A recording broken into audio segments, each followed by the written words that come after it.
Good afternoon and welcome to the officials of the Ministry of Digital Transformation and of the National Information and Communication Technology Company Limited, IGovTT.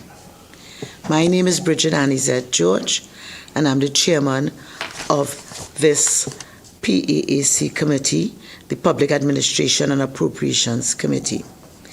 The Committee on Public Administration and Appropriations, PAAC, has the mandate to consider and report to the House on A, the budgetary expenditure of government agencies to ensure that expenditure is embarked upon in accordance with parliamentary approval.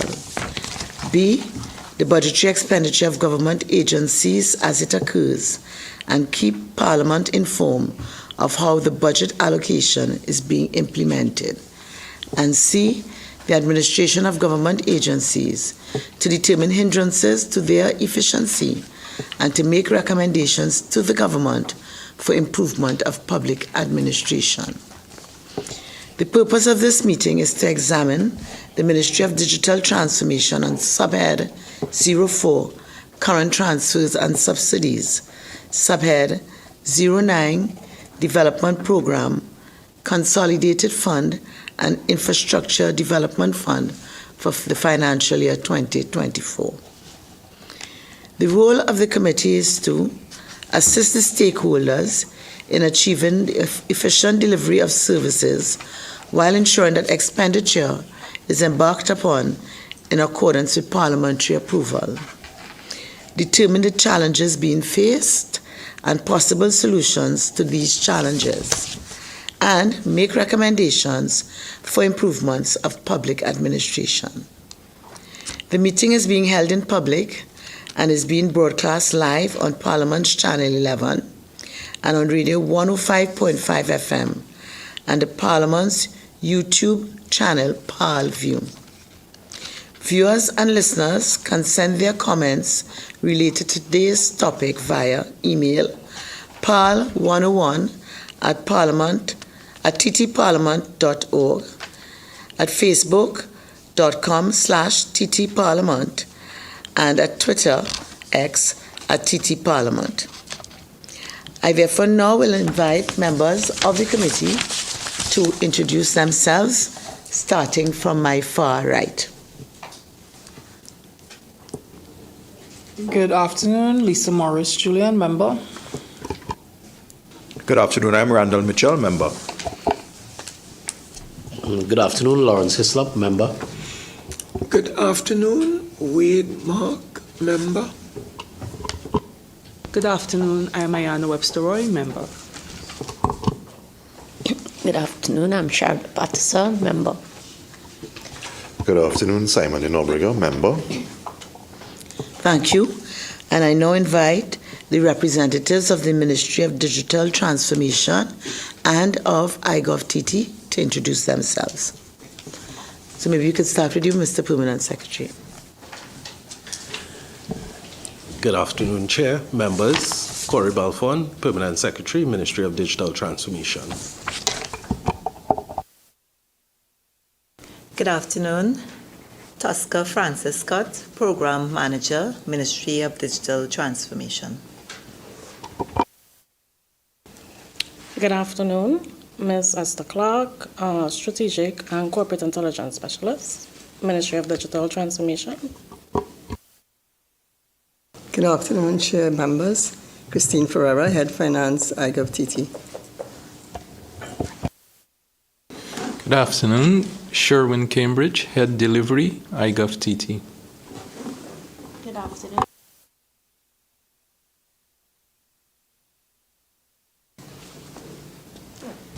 Thank you very much. And Mr. Permanent Secretary, might I invite you to make a brief opening statement if you so wish. Good afternoon again, Chair, members, members of the viewing and listening public. The Ministry of Digital Transformation, of course, has embarked upon a wide array of digitally structured projects that would lead to the progress of Trinidad and Tobago. Along with our state agency, IGovTT, we are committed to ensuring the progress of Trinidad and Tobago, and the areas of focus delve into our digital society, which is looking at digital literacy, digital inclusion, access for all, digital economy in terms of contributions of the ICT sector to GDP, as well as looking at the enabling environment, and digital government, looking at the acceleration of and adoption of e-services, as well as cutting-edge future technologies to propel us forward. I thank you for the invitation to appear before the committee today, and of course we look forward to answering any queries that you may have. Thank you. Thank you very much, Mr. P.S. And I think to start off the conversation and therefore to anchor the committee in some sort of perspective, maybe you could give us some insight into what is the mandate of the Ministry of Digital Transformation. Of course. So yes, Chair, members, the mandate of the Ministry of Digital Transformation is to address and to provide new ways of treating with technology in terms of the end-to-end consumption and delivery to customers via appropriate means of technology. And essentially that means that we would bring forward compelling digital solutions to Trinidad and Tobago, but ensure that all can access and that no one is left behind. Okay, so thank you very much. So that in terms of your submission, I have seen that some emphasis has been made on your shortfall in your operational expenditure of $17.8 million. I believe that is the figure. So could you explain to us how that would affect your operations? Yes, Chair. So I will give an opening remark, and then I would pass for some additional insight to the Head of Finance at iGovTT. Yeah. Just to correct the figure as being a shortfall of $27.8 million,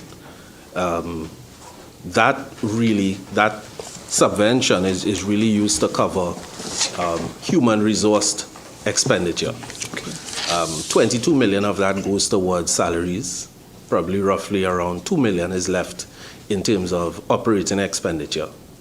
When we look at the suite of projects that iGovTT is asked to undertake, both on behalf of the MDT via its Master Services Agreement, and then of course as one of the premier agencies for the public sector in terms of project implementation, having and scaling the resources necessary to support the digitalization trust of the government requires a certain cadre or level of technical resources to be hired and made available to support same.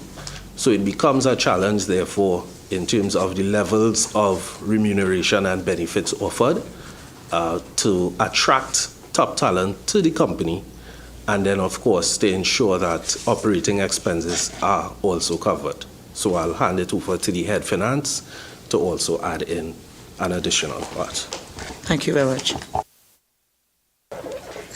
Chair, members, PS is correct that we have had a shortfall, and the shortfall has been an ongoing one for many years.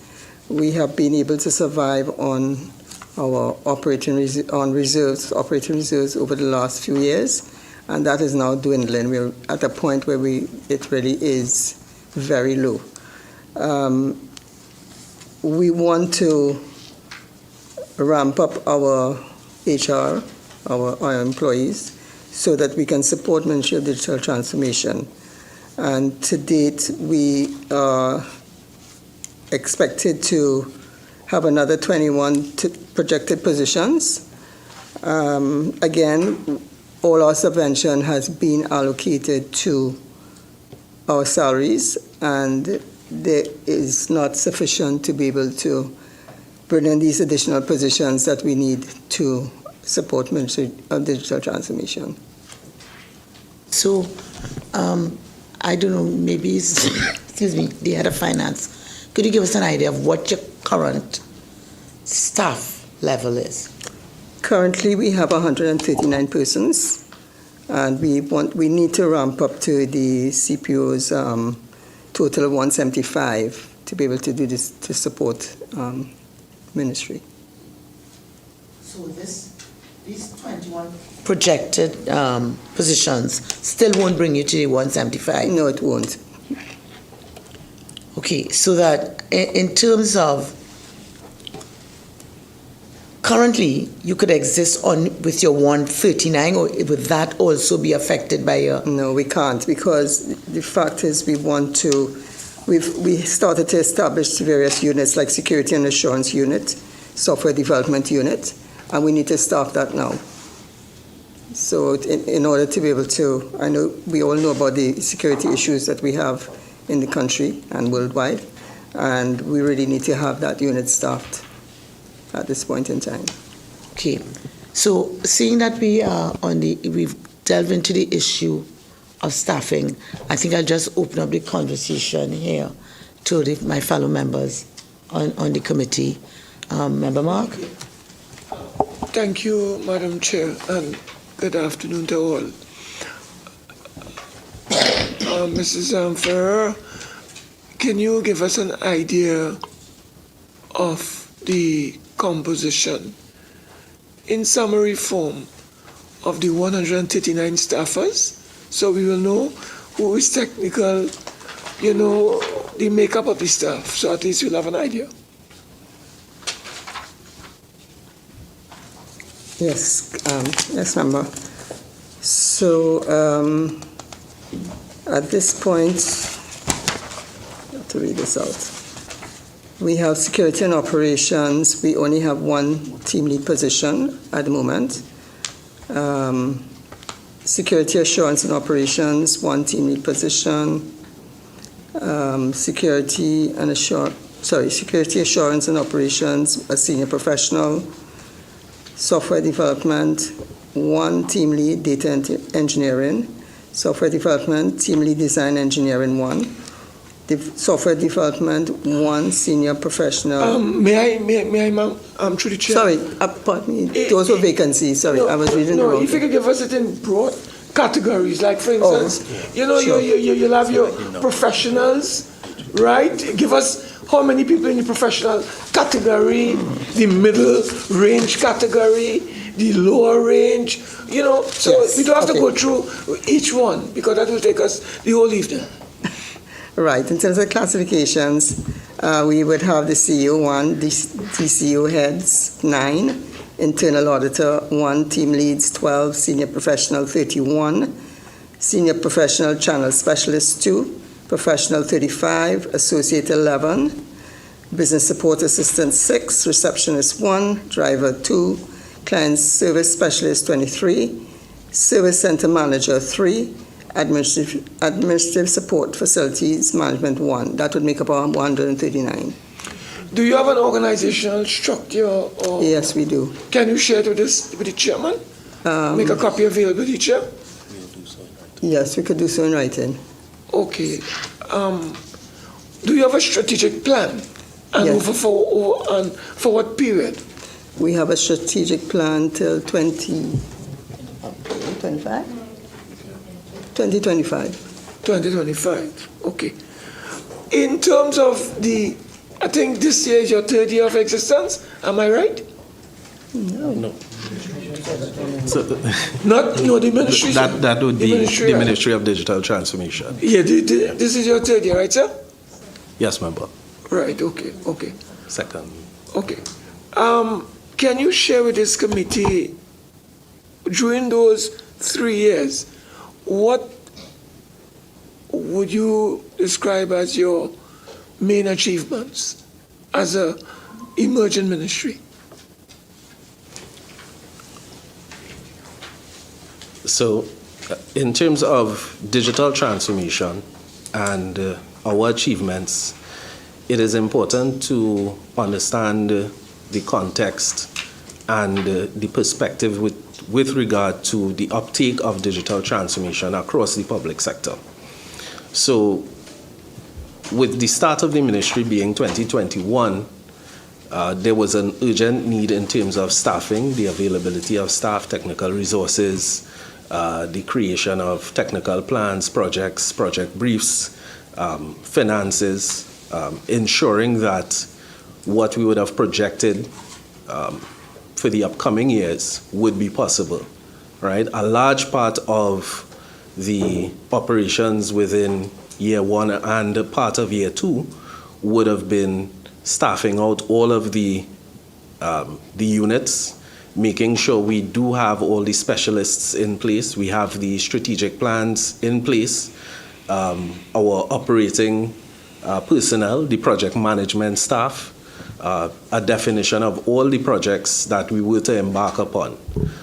Consequently, as a matter of getting into 2023 and coming into 2024, what we would have done is shift a gear into implementation and look towards delivery. We would have embarked upon a national digital strategy.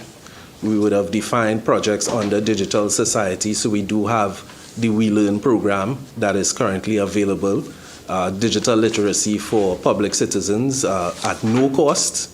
There's also access centers. We do have 12 operationalized access centers throughout the country. And I believe there's a further 4 to 5 or 6 that are coming up in terms of operationalization. By the end of the year, we hope to have roughly around 60 to 62 access centers available. Now, what that does is allow members of the public to go into any access center, access the internet. They could access government e-services. They could receive free training. So it really brings the accessibility to persons who may not have had access to device or connectivity. It brings it home to them and within the community as well. Interestingly, also, it is a means of job creation because the technical staff within the access center actually come from within that community, all right?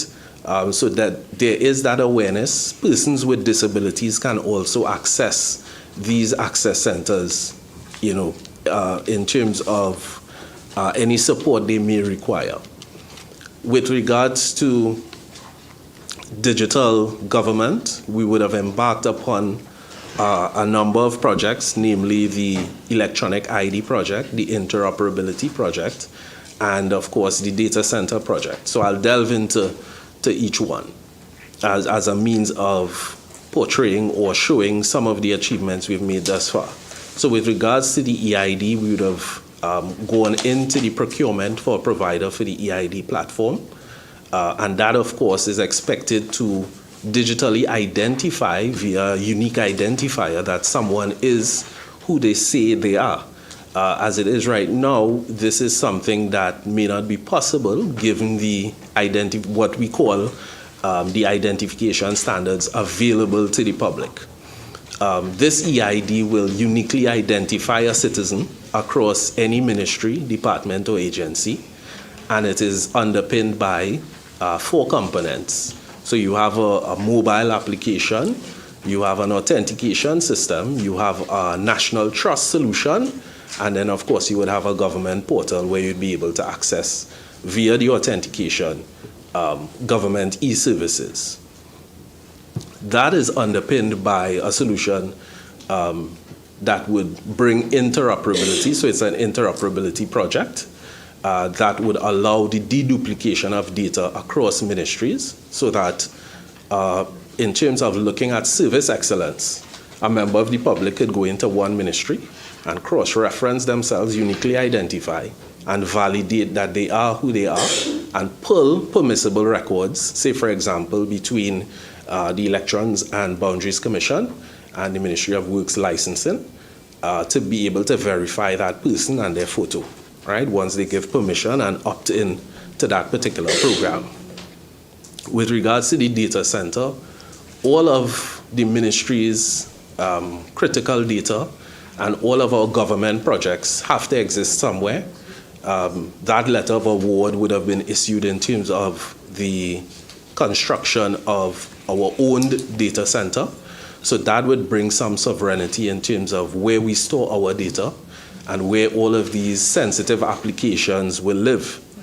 Going into digital economy, one of the standout items that we would have had is the Developers Hub, where we would have sought to engage members of the public to put forward government solutions, put forward solutions to issues that would have cropped up. So we would have had liquor licenses, we would have had the measurement of noise for the EMA as some of the challenges to pursue.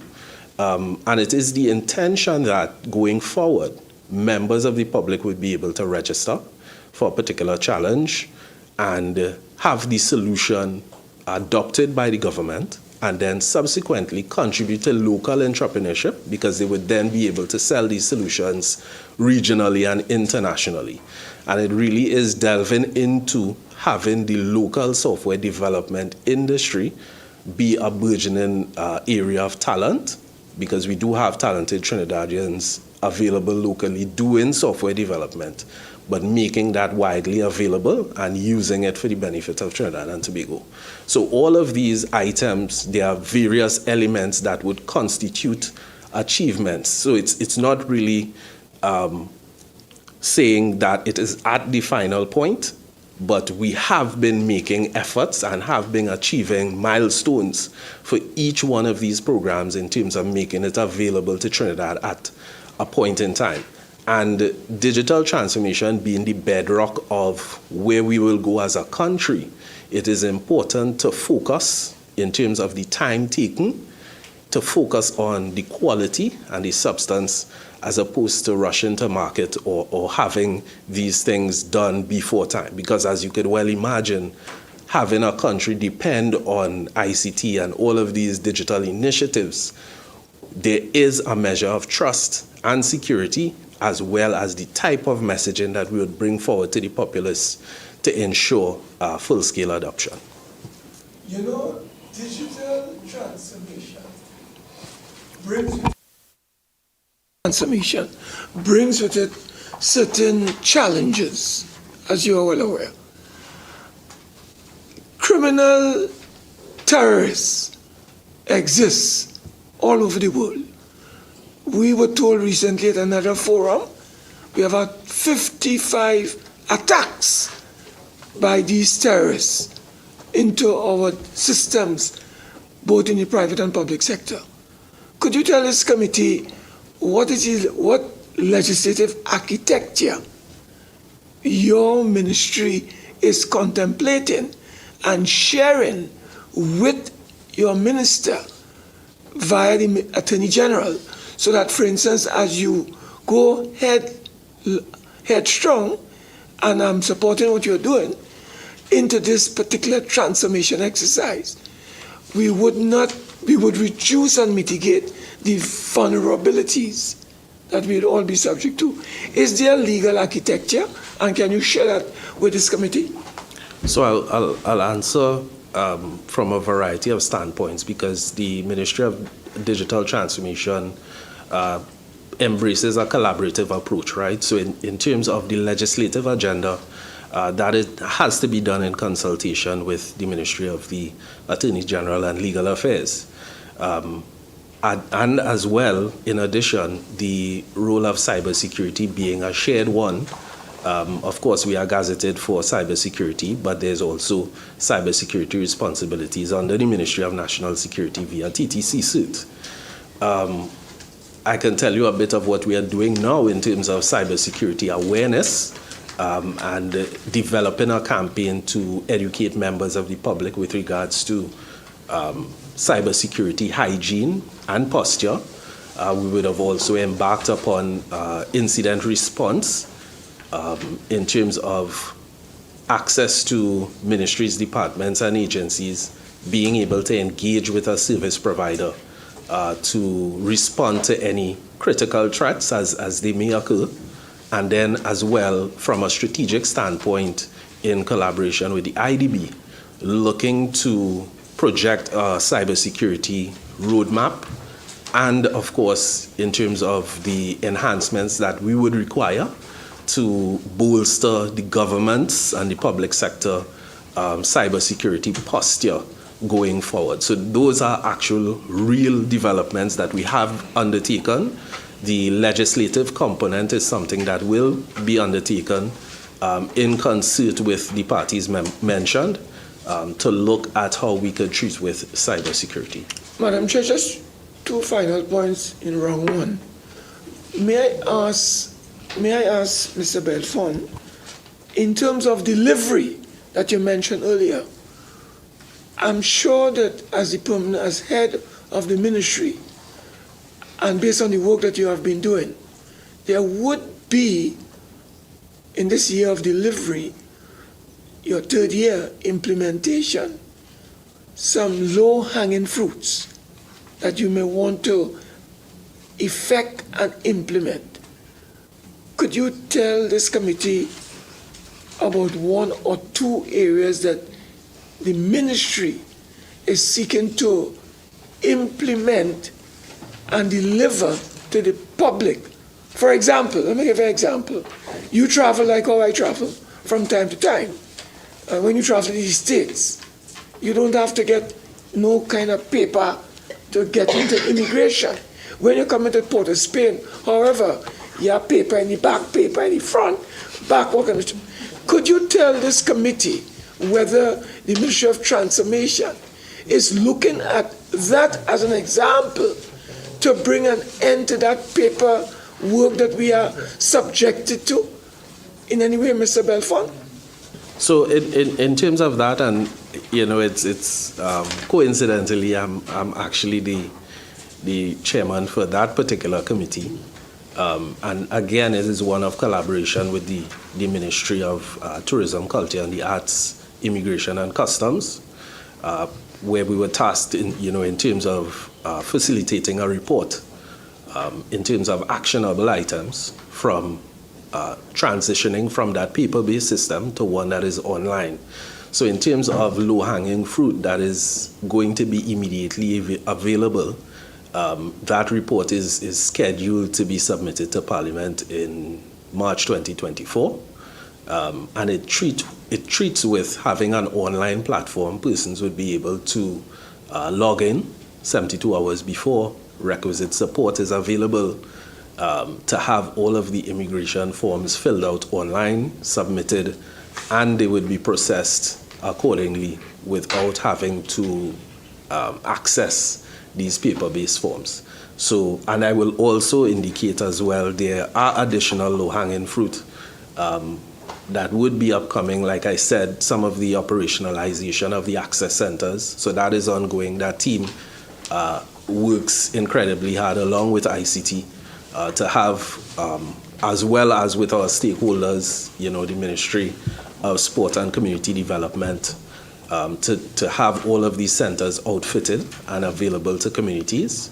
There's also the data center, which is something that would also most likely come to fruition this year. And then, of course, we will have a workable proof of concept with regards to the EID in 2024. So there, in terms of implementation and delivery, we're well focused in terms of getting not just the short-term, but the mid to long-term items out the door and into the public's use.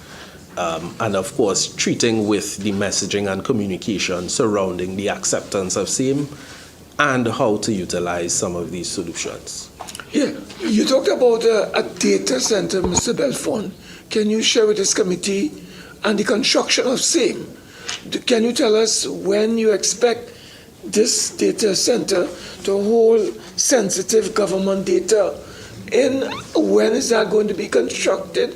Where is it going to be constructed? And what is the proposed value, subject, of course, to procurement? All right. So this is something that is currently, and I'm glad you brought up the procurement. In terms of the letter of award being issued, I can speak to that. In terms of the relevant details surrounding the financials, that is something I would ask to submit in writing, as well as indicate that it is projected to be available and finalized construction in terms of a modular data center before the end of 2024. Yeah? Any location that you have in mind? Actually, yes, we would have gone down to the Phoenix Park Industrial Estate and, would have looked at the location in terms of a site for that. Okay, Madam Chair, just pause for time. Thank you very much. Member Hissler? Thank you, Madam Chair. Just have a couple questions to the PS. In terms of your collaboration with other ministries and departments, I'm concerned that if, in terms of your mandate, how does the ministry work with other ministries, agencies, and departments in terms of rolling out the mandate of digitalization for the country?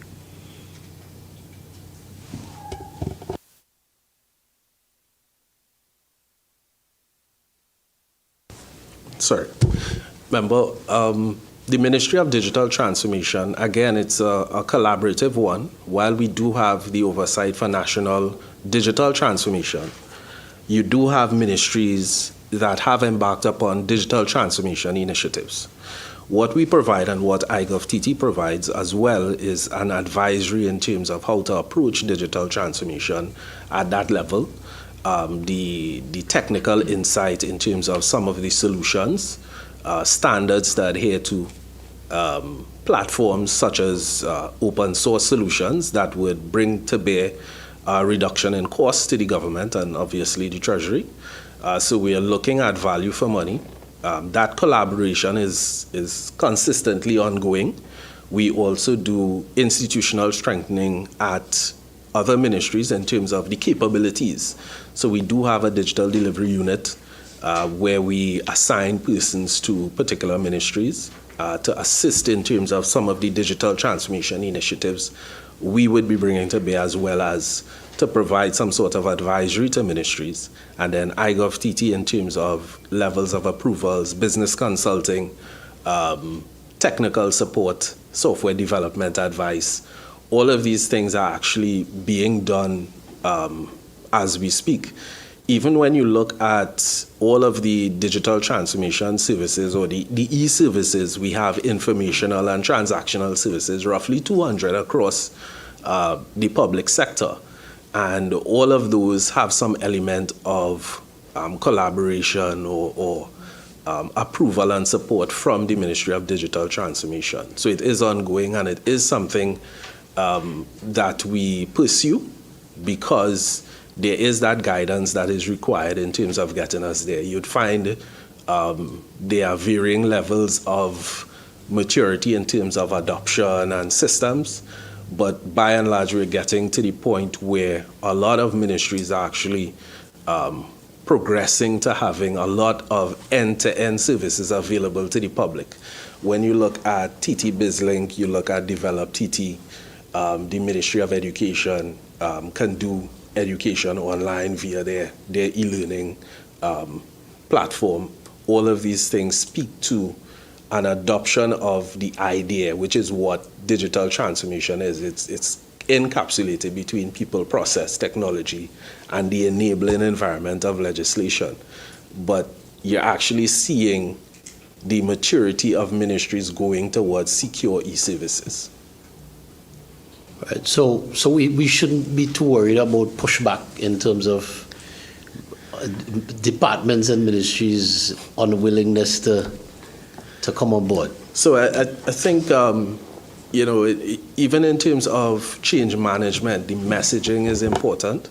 That same DDU, Digital Delivery Unit, actually does change management. They have change management specialists, residents in that unit that are assigned to various ministries to bring about that change. Part of the messaging is showing the benefits or the use cases as opposed to focusing on the technology. It just works, and we show you how it will impact you and make your job easier, right? So in terms of that, that is in terms covered. And then, of course, other ministries would also have their change management specialists as well. But the messaging is important to build that trust. So based on a ministerial answer, what is the ICT Leadership Advisory Council, and where is that with the reestablishing based on? Okay, so that is a grouping of ICT directors, managers within the public sector, and the facilitation is done by the Ministry of Digital Transformation, and we discuss policy, methods of implementation, solutions, pressing issues, cybersecurity being one. We embark on training, but it's a community of practice that looks at the best practices in any given ministry, look at how best to adopt and get to the point of having everyone progress. So it's almost like a technical advisory board, but to ensure that no ministry is left behind. Just two more questions, Madam Chair. Could you share with us what are the government's high priority digital transformation initiatives? Okay, sure. I think I'd focus on the national EID, which I would have mentioned before. It's a unique identifier for each citizen to allow them to identify themselves properly to any member of the public or even to agencies when they come to conduct business or when they do business online to access an e-service. Now, of course, the use case in that sense would reduce also fraud because that person will be that person in every ministry. So there will not be a case of one person existing here, but the same person existing in another ministry as someone else. So it also looks at the reduction of fraud or any potential for fraud in terms of the access to grants, etc.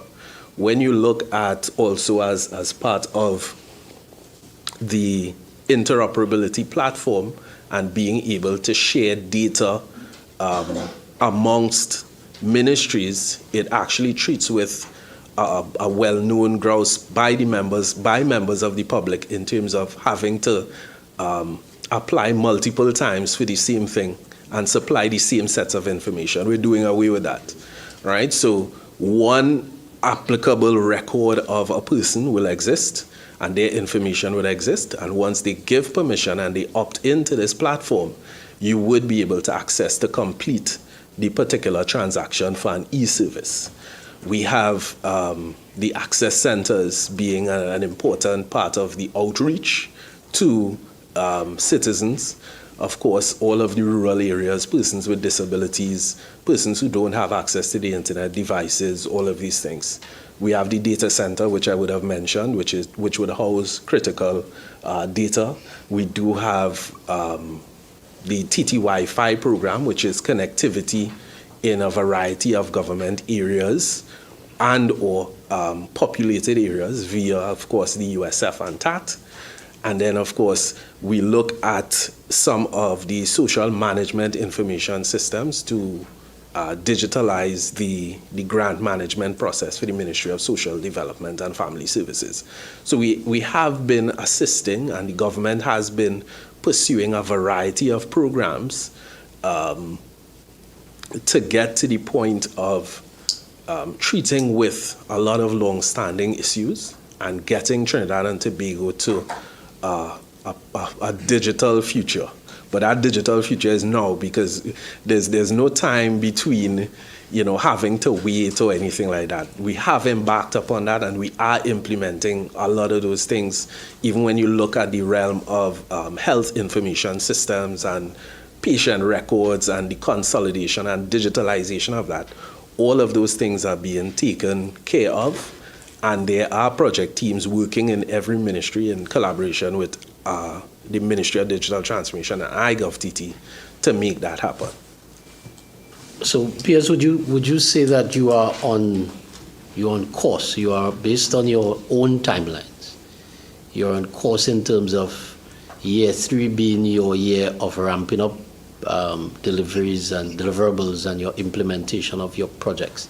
And the other thing is, where are you as it relates to public relations, as it relates to sensitizing the public about what you are doing? Because there is this belief that the Ministry of Digital Transformation is a ghost ministry, it does nothing. So where are you with those areas? Okay, so member, I will have the first part of that question in terms of where we are at, in terms of project delivery to Ms. Tusker Francis Scott, and I will take the second part of that question in terms of public relations, so I would allow her to respond. Madam Chair, member, so being our year of what we call implementation, we would have really seen almost like the key turn with our ability to move forward. Just today, we got confirmation through Ministry of Finance that we have received releases for quite a few projects where we submitted things for, and you with bated breath waiting, you're saying, listen, based on what I had projected, where is my spend? But I know that we are working.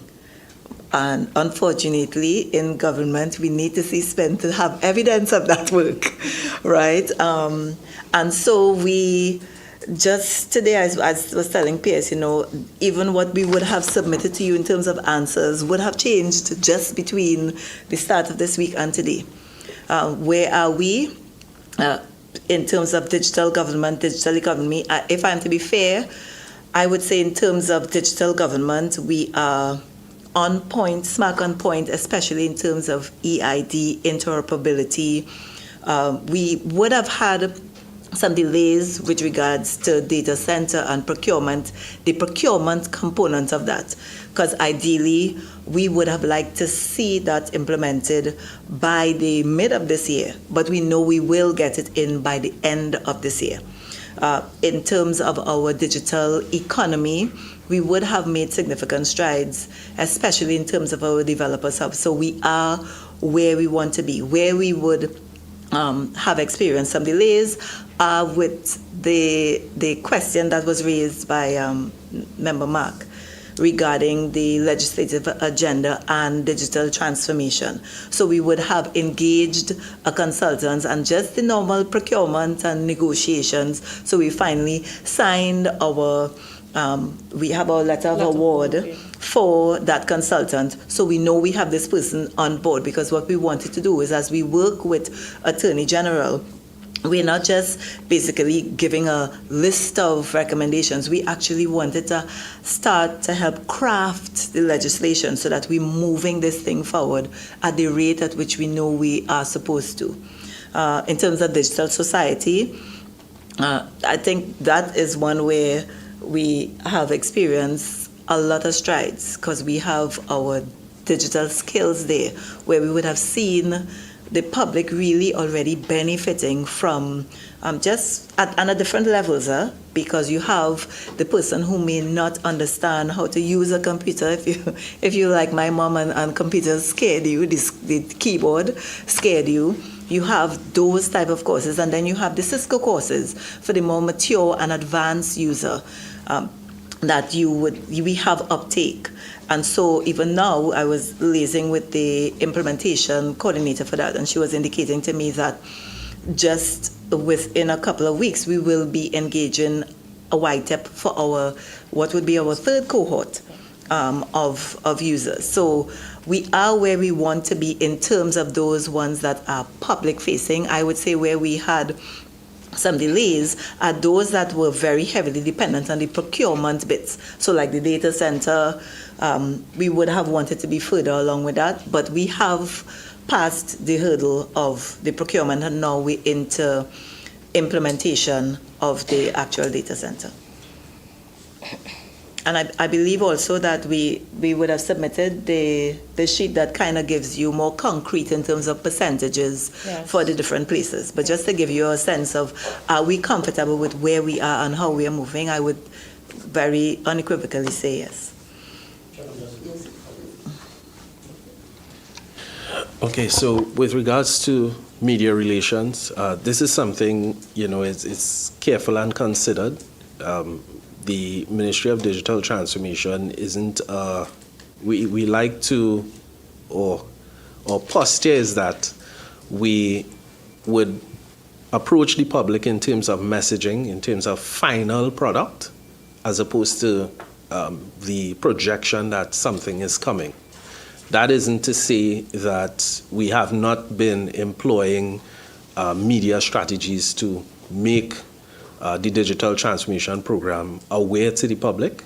There are elements. We would have hired a communications specialist, in terms of crafting appropriate messaging to the citizens with regards to each program that we have undertaken. And it really comes down to the age and target brackets that we are looking at and getting that message across for impact and adoption. So it is something that is being pursued, but as you are well aware, messaging is something that has to be organic.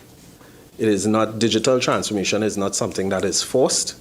So in terms of the uptake and the messaging that you see come out of the Ministry of Digital Transformation, it is always a natural interaction with members of the public.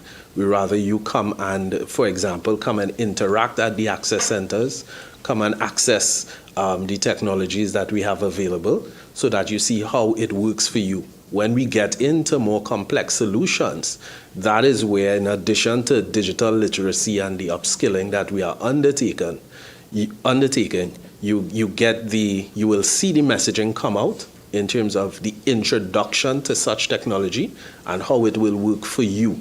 Because the sell of the use case and getting persons to realize that their digital future or their future in Trinidad and Tobago is going to be much different with the impact of technology is something that takes time.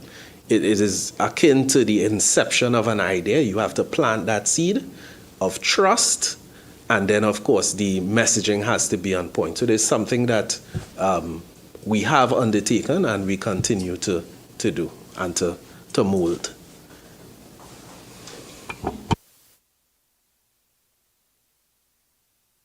Thank you, Madam Chair.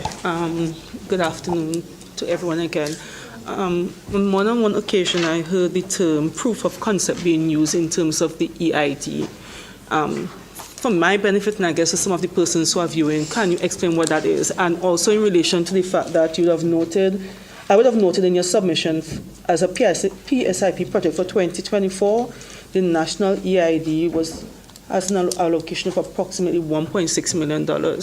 I know you said, Ms. Scott, that status would have changed in terms of nils as you spend within the last 7 days or so. So could you explain what is proof of concept and also where you are now in terms of your spend? Okay, so in terms of a proof of concept, it is a solution that shows that a project is technically viable. So it will show you how it works. So when you do your messaging, you are not showing a theory, you're actually showing what the interaction and the process of interacting with a particular system will be. So for instance, you may have an advertisement with someone with a mobile phone and they go into a ministry and of course they try to access an e-service, but it requires their e-identifier. So they open the application and they validate against the records that the ministry will have. The ministry will then validate that record against a database and return the validation that that person is who they say they are, and they are able to then transact or even be able to do that online. So there are two modes to that. In terms of spend with the EID, that is something that is currently being procured. So it's not something we could actually speak directly to in terms of cost because of the sensitivity around that. But it is something that we can provide under cover of writing if you so wish. The other question I have, and thanks to that, help to clear up a little because that's really confusing. In terms of the access centers, you noted that by the end of the year, you're hoping to have at least 60 to 62 centers. Where are your current centers located? Where are the planned centers going to be located? And what are the services that will be delivered at the new ones? Is it going to be the same thing? Are you planning to introduce any new technology at the centers you have planned for this fiscal year? And again, for the public, what exactly is the access center so they will understand what it is and get excited to use it? All right, so thanks, member. I'm going to read here because we do have 12 that are open currently. Belmont, Cayman, Kumana, Bellevue, Carenage, Diego Martin, Marval, Pinal, Tudge Road, Marac, Lisa's Gardens, and Guayari, right? Yes. Mark, just a quick interjection here. So, yes, I didn't hear anything in Tobago. Is it that you partner with the TH? Yes, I would ask. So, but you're doing preemptory. It says ready 12 hours. You said there'll be 62 by the end of the year. Well, as you could well imagine, calling out 62 names is going to be a stretch, right? That isn't to say that Tobago will not be covered. Obviously, in terms of our trust or digital trust, it's both Trinidad and Tobago. So yes, we would have met with representatives, in terms of getting access centers operationalized in Tobago. So that conversation is ongoing in terms of how we are, in terms of how we approach that. In terms of what we are looking to operationalize, there's Arima, there's Cascade, Shogunas, Maitawa, and Tacarigua. Right, so there's and that is within the next 1 to 2 months that we're looking at. Obviously, the wider slate is something we can provide in writing, yeah. But it is the intention is, of course, digital literacy classes, support to access government e-services at an access center, Alter Online. So we have partnered with some persons, and agencies to be able to bring training to the community so they can go into an access center and get digital literacy training. They can get technical training. They can access Alter Online in terms of reading. In terms of support to access our government service, they can get that. And it really is an open avenue for persons who may wish to become entrepreneurs. You can go in and use that space, upskill yourself via WeLearn, and actually begin to establish a business as a sole trader, as an entrepreneur, and thus contribute to the economy as a result. So we're opening up pathways for economic development by bringing additional persons into the business fold. Right, and also ensuring that persons who may have disabilities can access, persons who don't have a device can access a device, and persons who don't have internet can access internet. Right, so it's not just geared towards one section of Trinidad and Tobago, but all areas in all communities in Trinidad and Tobago eventually will have an access center to be able to access all those services. P.S. just might I ask again to follow up with what Member Webster was asking and the excitement she wishes to create. If you could give us the opening hours, the sort of number of staff available at an access center. And also what I'd like to ask is there an allocation in your budget to man the anticipated number of access centers you intend to bring on by the end of this year? So yes, generally speaking, generally speaking, an access center would have a technical trainer and then they would have a customer service representative. All right. Where we operationalize an access center, we would also have an ICT person also available to provide support in terms of the smooth operations of the center. In terms of the allocation, so yes, we would have budgeted accordingly in terms of the operationalization of those centers. As a matter of fact, the procurement of furniture, fixture, and equipment, this is something we would have embarked upon in 2023. All right, so in terms of operationalizing, it's really a matter of rollout as we go forward. Okay, so Member Webster, and then after Member Webster, I'll take Member De Nobrega, and then Member Morris Julian. I wanted to thank you, Madam Chair. I wanted to find out, at your existing centers, you mentioned having access to persons with disability. At your existing center, that is already provided for? Yes, so in terms of the screen reading software, in terms of getting to the, and then of course, when we look at access, you look at ramps, elevators, all of these considerations are done in terms of conceptualizing the operationalization of a particular site in conjunction with our partners at Sport and Community Development. So that consideration is there from the get-go, and it's not an afterthought. And this is a question that came in from a member of the public.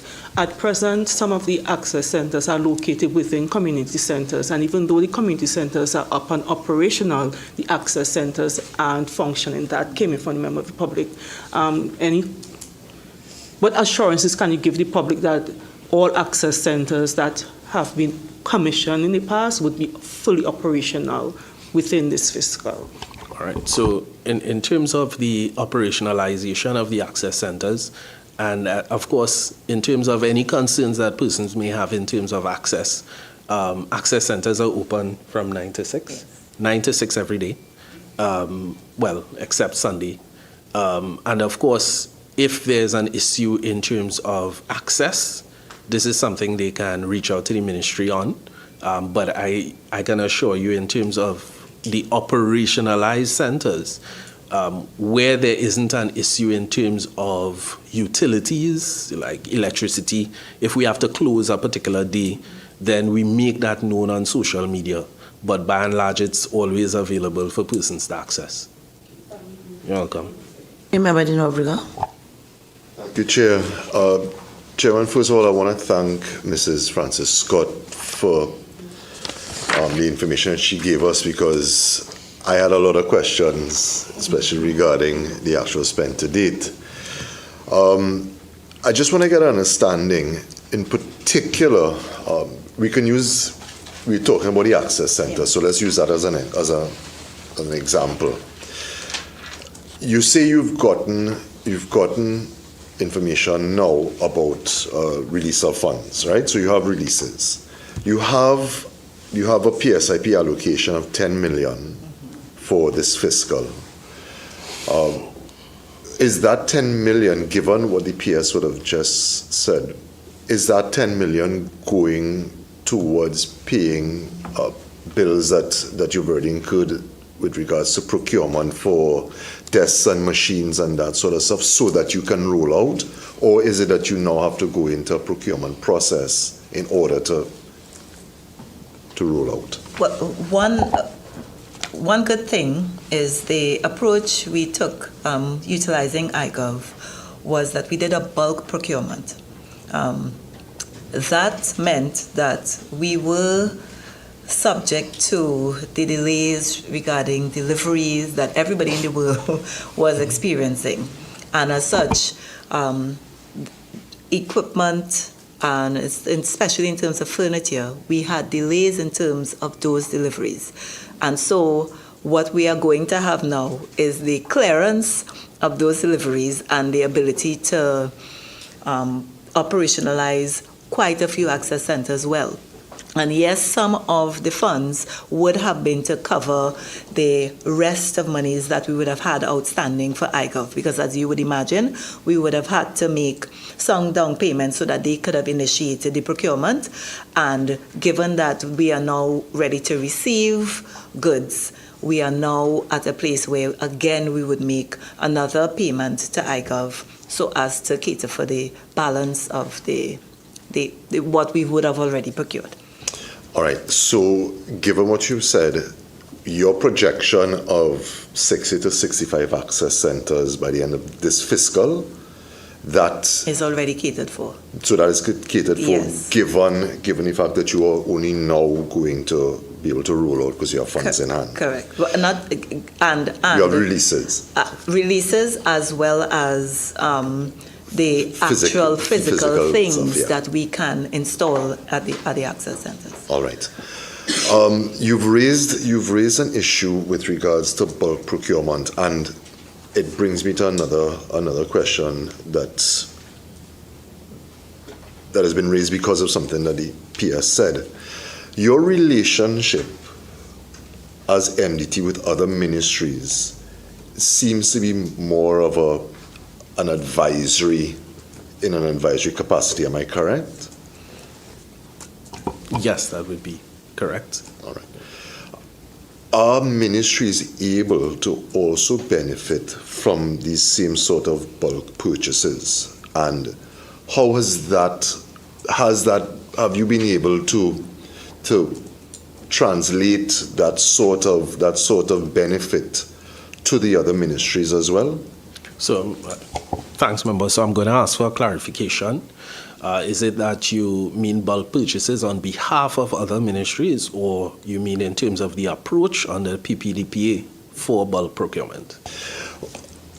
On behalf of other ministries. So, in other words, we have 1, 2, 3, 4. We have about 4 ministries represented at this table. If the 4 of us all wanted to purchase any sort of equipment related to our own digitization processes or our own efforts, would we be able to utilize MDT, and is that being done now? Okay, so from my understanding, I don't believe that is being pursued at this time by ministries. It is something that would have come up in the past in terms of the bulk procurement of computers, in terms of the discounts and cost savings that you would get as a result of going as an amalgamation of ministries to various providers to procure equipment. But to say that is being done or can pursue at this time in the absence of policy, I think that is something that would have to be discussed and finalized as a policy decision in terms of having ministries also pursue bulk procurement, as the MDT being the via our agency, bulk procuring for a group of ministries. Okay. And my final question for now, Madam Chair. We spoke about the pillars.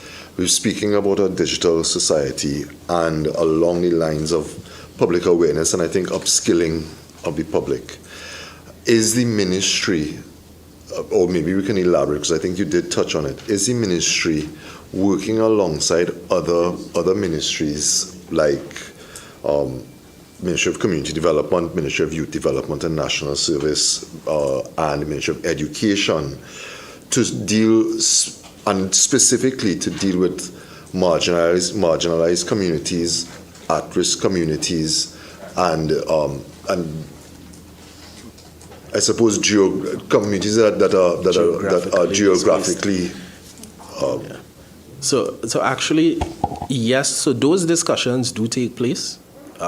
In terms of having what we would say as a whole of government approach, and even supporting other ministries in terms of their targeting of programs towards specific communities that may be geographically located in areas, persons with disabilities. You're looking at the school community or the education community. So this is something that has been ongoing, and that conversation regularly happens in terms of getting services and support to all of the persons mentioned and locations. So in terms of coming up with a solution, it isn't done in isolation, but rather in collaboration to bring the best possible fit for purpose solution to a particular target area or persons who may be disadvantaged, so to speak. Member Morris Julian. Thank you very much, Madam Chair. Madam Chair, because I had the pleasure of working with the PS, obviously I wouldn't be privy to certain information. So now that you are PS of this particular ministry, can you honestly say that iGovTT is operating at its optimal best? And please remember, I would have been there when you were going through. So I think we can look at it, and thanks, member, for the question. Always a pleasure.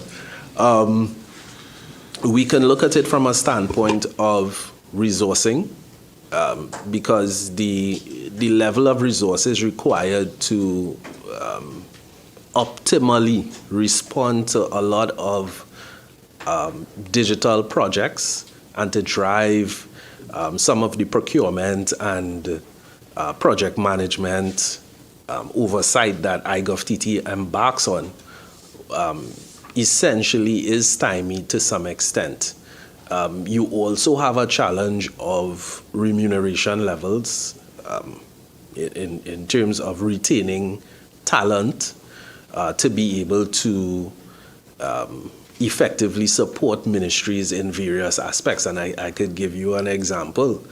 It is exceedingly difficult to find cybersecurity personnel simply because you're competing with the private sector, right? And the level of certifications someone may come with, the band of remuneration that would be available at iGovTT may not satisfy a particular candidate, so they don't end up taking the job. So it leads to a capability and a capacity issue where they may not be effectively resourced to respond in a particular area. So the knock-on effect of that would be project delays or the unavailability of technical advice with respect to a particular project. It doesn't mean that it isn't being addressed.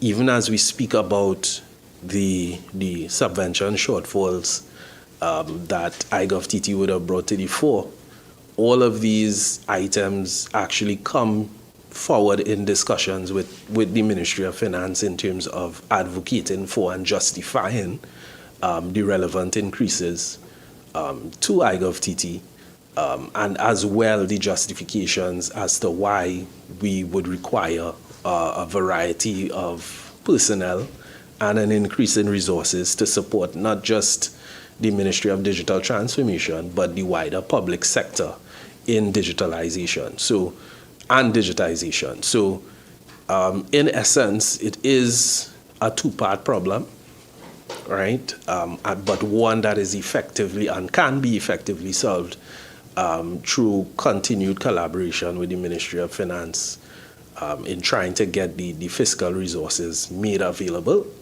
and then, of course, pursuing the rapid headhunting or human resource function to get iGovTT to the point of supporting the functional areas required. Thank you very much, but I do have one last question. Again, well, I was hoping that Mr. Cambridge would have chimed in, but I understand completely what you say, right? Remuneration is very important if you want the very best. But I do have... Sorry. I just want to ask, what I notice, right? And again, Mr. Belfon, I know how much you invested in the digitization of the Ministry of Education, which is head and shoulders above all ministries except for Parliament, which is really, really good, I must say. Right? But I'm a little disappointed, and I have to say, I'm looking at you all and I'm seeing paper everywhere. 2 iPads, or 1 Mac. So I really, and then there was a document here that I couldn't read at all. And I really expected that this ministry would have been the beacon for digital, and everything is paperless, and I don't know, I envisioned that the day that you ever invite me to visit, everything will be recycled here, there, you know, like something like an Apple store. That is what I envision. But I really want to know, what are you all doing in the ministry itself towards representing what this ministry is supposed to be about? Now, I'm a paper person, which is why it is I almost never have the Parliament's iPad on me. I like to write. But during the pandemic, I learned the importance of these tools, and we know that. So could you just let us know exactly what are you all doing? Because you all are supposed to be leading by example, right? And I also know that for a fact that Estonia is supposed to be the country that we are following. Where are we with that? How far along? Thank you so much. So thanks, member. Excellent question. As a matter of fact, we do have a consultancy ongoing in terms of mapping the internal ministry processes, all of the paper-based processes across the functional areas. Coming out of that would provide a template. We would be provided with a template in terms of digitalization of platforms and digitized processes that would be made available to other MDAs. So it is a matter of providing a direction or guidance in terms of all of the common processes that ministries have. That would be digitized. So we would show you how to digitalize that particular process, what needs to be digitized, and how it could be stored digitally. I'm glad you brought up your iPad, because I'll bring that into the fray. And of course, in terms of access to the copies provided, this is something, of course, whether it is hosted, we do have an open source hosting platform in use at the Ministry of Digital Transformation. So they rarely ever use paper unless it is required by statute, right? So it is an advance that would be brought to other ministries to allow that sort of linkage to happen, but in a value for money context without any sort of attached software licenses. So all of that would be brought to the fore. And of course, if the submissions, we were asked to also submit in paper, but of course we could have done it electronically, right, which is the preferred method. But yes, we are making strides in terms of the overall digital transformation and that advisory. We understand that the ministry being the poster child for digital transformation and the beacon would have to provide a level of guidance and advisory, either through ourselves or iGovTT, to other ministries in terms of a working set of instructions or templates in terms of how to digitalize their platforms and what to digitize and how to get there. And that process of getting from a lower level of maturity to a higher level of maturity in terms of digital acceptance and adoption. Member Patterson. Thank you, Chair. This question is sort of a follow-up. I'm reading that the challenge, one of the main challenges, lies in transforming the culture of the organization, right? What does the resistance look like? And how do you measure the success rate of adoption? Could you repeat just the first part, member? Sorry. Was what does resistance to adoption look like? And therefore, how would you measure success? Okay, so resistance to adoption is, you could look at it in a different ways. It's not really a matter of entrenched resistance. It's a matter of, in most cases, not being aware of or not knowing how to utilize or what the impact of a particular solution will be on a person or a ministry. The adoption, therefore, and that resistance, you're looking at proper communication and messaging in terms of bringing the impact across to either the ministry or a variety of persons. And of course, in terms of literacy, being able to be technically proficient. For instance, some persons can utilize a tablet but not a PC. They can utilize different operating systems. They may be more proficient with their phones, but they may not be able to read. So there's an additional point there. So all of those items, which is why we've partnered with Alta Online. We have courses in collaboration with YTEP, Coursera, Google. We're doing We Learn TT. All of these things to make sure that persons on every level of that spectrum actually have an idea as to how the technology will work. So it erases the I don't know how to component of resistance to the solution is there, but I may have apprehensions of using a solution. So you get to trust. When you get to trust, it's about the messaging and having a natural and organic relay of someone utilizing a solution and showing you that it can work for you. And that is where you go to word of mouth approaches, having members of the public try something, and then giving the positive reaction of how well it works and the support that they would have gotten in utilizing a platform or e-service, they would then project and advertise your solution for you. So resistance to change is multifaceted, but there are ways to address.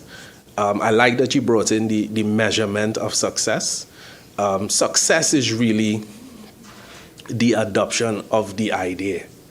So you can no longer ignore that a digital Trinidad and Tobago could exist. So there's still that belief. So you believe that your future will change based on the solutions and the platforms that we make available. Now, the entrenched success is getting persons to believe in the use case and going and trying based on word of mouth, based on messaging, trying the e-service or trying the new platform. So the effort there in terms of adoption is really going to access as opposed to going and saying, okay, this is too hard. So they will be well equipped before they even access the platform or service. They will know what it is.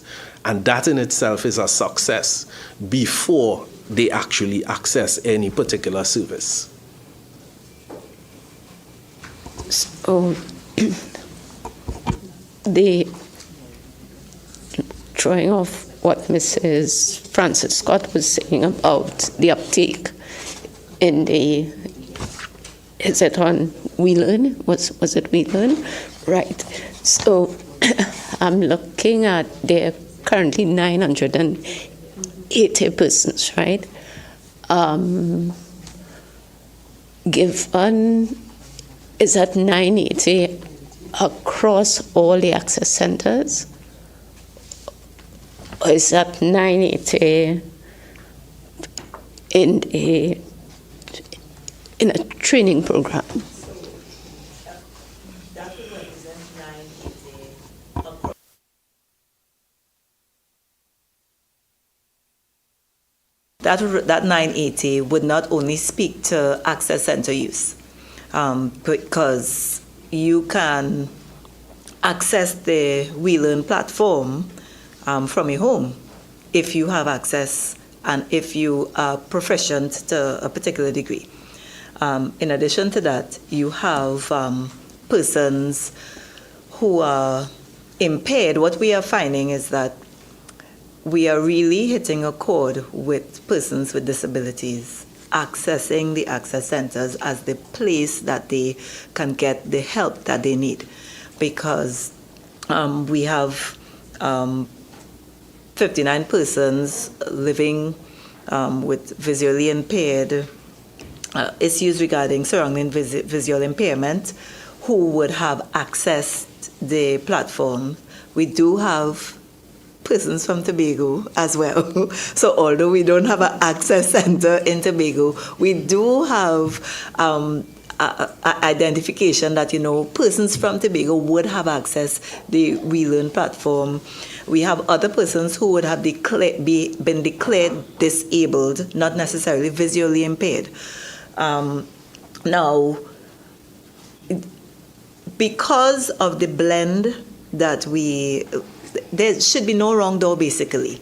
So while the Access Center is an avenue that you can learn, you would never find that number would only speak to Access Center usage. It would also speak to usage from home or even from libraries that may be outfitted, with internet access. Once you can have access to the internet, you can access the WeLearn platform, and as such, the training is available to you as well. I have two more questions. One of them is, what is the accommodation capacity at the access centers to accommodate people? Well, that would vary based on the access center. And instead of winging it, I would prefer to send in writing our accommodation by access center so that you'd get a sense that, okay, at this location we can accommodate X amount of persons. Because I know that varies based on the location that we are at. Yeah, then the last question had to do with the digital literacy program. What does that consist of? The digital literacy program. Yeah. So that is a program that we did in collaboration with ALTA, which really allows us to take someone who has no knowledge. We are assuming that you do not have any knowledge or understanding of no competency with a computer or with applications, and take you to a point where basic literacy is covered. And by basic literacy, I mean an understanding of the device itself. I mean, there are a lot of things that we take for granted. Basic input-output devices. Now we have the utilization of the internet and key applications that the average person we are expecting to be able, what should you be able to do if you are to be proficient? Something like looking at email. When I did computer literacy, email wasn't a thing. But now, if you're doing computer literacy, understanding social media interactions, that would all form part of the literacy package, with the view of ensuring that at the end of this person can then go on to intermediate literacy, where they may zero in on different types of applications, so that you may get a utilization of Microsoft Word or Excel. So you kind of start to dig a little deeper into software, productivity software. And then we go to the next level of developers, where we have programmers who would want to understand what tools do I need to use, what languages do I need to understand, and as such, each level is represented differently, but the basic literacy is just about equipping that person who is coming bare bones, I don't understand everything, and ensuring that at the end of it, they can function proficiently with a PC and with the basic applications that you would expect someone to be able to. Member Mitchell? Very much, Madam Chair. Thank you very much, Madam Chair. Mr. Permanent Secretary, you've used the word HR and consultant a few times well. And I have to say that I have known your predecessor, so I think I know where that comes from. Well, let's go back into the HR function of the ministry. Can you describe for us the structure of the establishment of the ministry, the amount of positions, how many are filled, how many are vacant? Sure.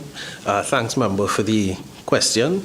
We do have 31 establishment positions and 19 are filled. In terms of contract staff, we do have 227 persons employed on contract. Okay. So you have 221 plus 19. Yeah.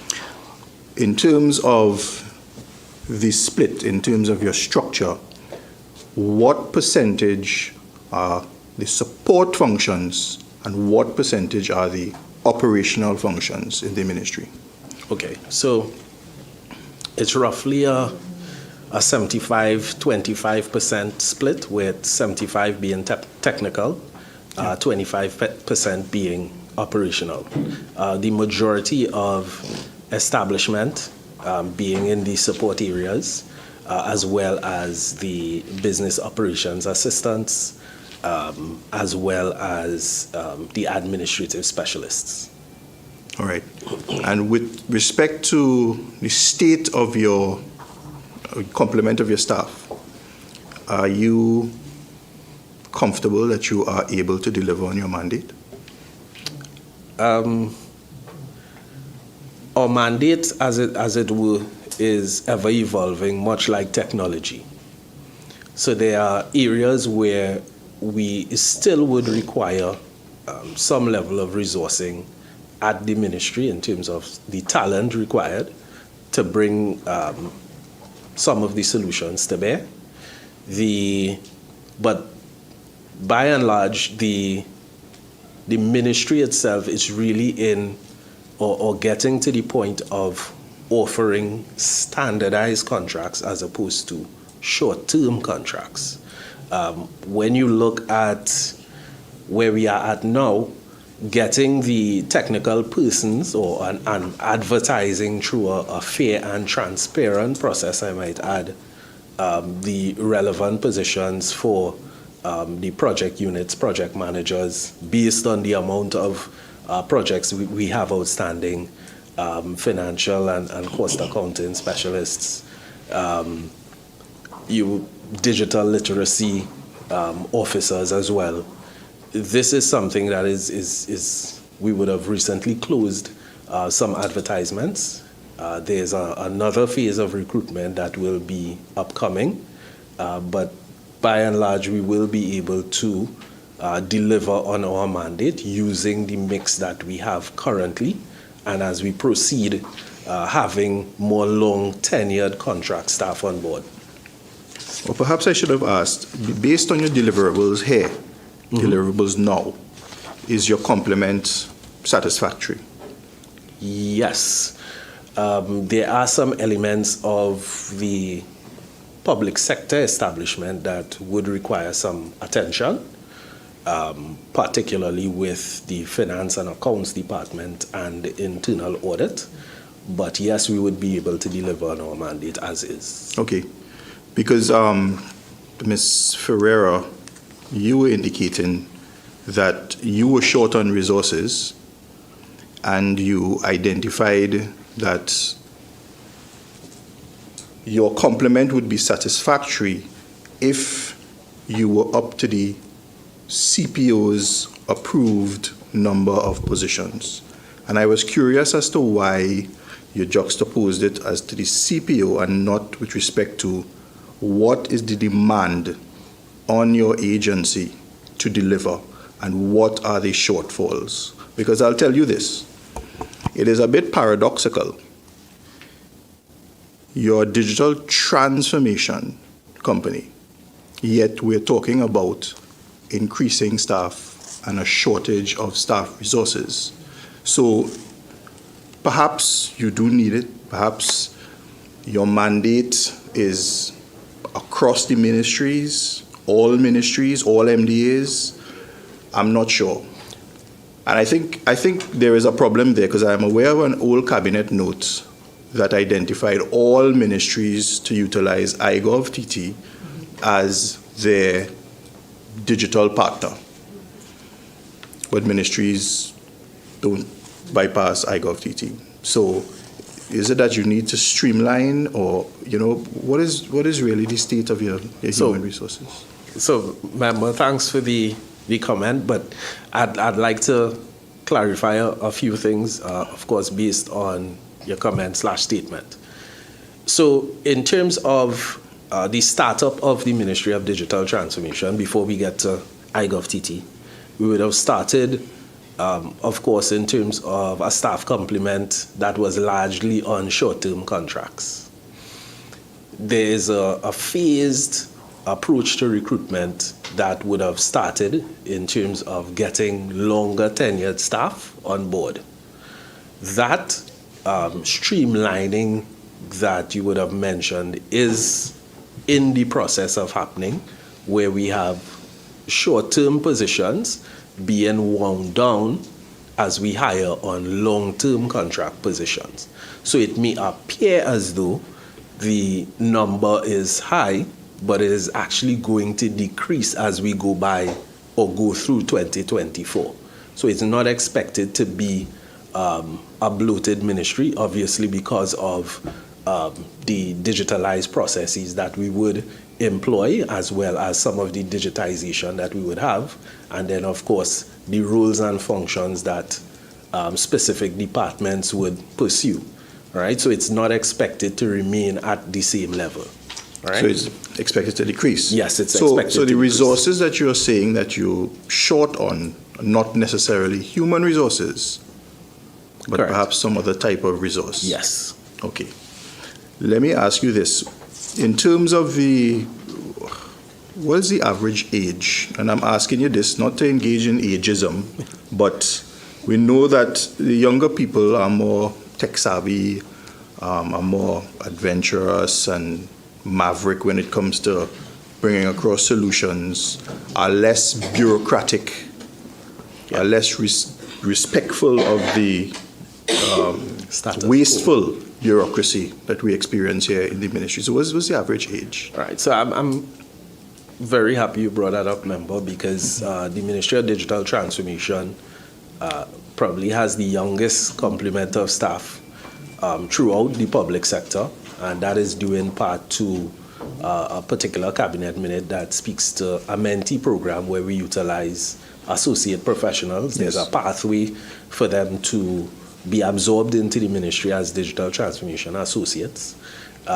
You would find, by and large, a lot of persons came in as associate professionals, but are leading some of the complex programs that we spoke about earlier. So there's generally a sense of energy, new ideas, innovation across the board and in every functional area, especially with regards to the project, the PMO, the Project Management Office, and getting those results to bear. All right, so I think the focus is a good one for the ministry. The whole approach has been to target and look at younger persons and bring in their ideas and all their creativity to the fore. So that has been in place at the ministry. All right. Quickly, because I don't have much time, give me quickly the percentage of your operationalization of the ministry? You're around for 2 years. What percentage? 100%? Operationalization in terms of staff? Or in terms of everything, staff, equipment, software, chairs, desks. I would say roughly 80 to 85%, and that is really because there's a phased migration. As you know, we would have gotten approval to move to level 13 in Tower C. Yes. So we do have an element of staff at the National Library building that we are seeking to move across the Tower C. So that is where the outstanding percentage in terms of operationalization. Obviously, for optimal efficiency, you wouldn't want your staff in two places. So that is where we have some focus in terms of getting that resolved in the soonest possible time. Okay. I'm on to your two flagship projects. And if you were to achieve these two flagship projects, you would earn the name transformation in the name of your ministry. That is interoperability and the national EID. Now, we've heard descriptions of your progression, but we want it in terms of a percentage. What percentage are you all in terms of your interoperability project and national e-identification project? And let me just give you some context. These are extremely important. I'm sure, and if you know the answer, I'm sure you do, perhaps not off the top of your head, but in terms of interoperability, this project alone could save taxpayers tens of millions of dollars in terms of double dipping, cashing dead people's checks, and many other things. In terms of your national e-identification, I'll tell you a quick story in my past. I was studying in England, using the train station. I had a friend. He was a little hasty, got into an altercation. A police officer came across, asked him his name. Of course, strong Trini accent. Where are you from? He said, I'm a resident of the UK. What is your name and address? And quickly went onto his phone, went into a site, and was able to get him on the electoral register and determine that he was a resident of the UK.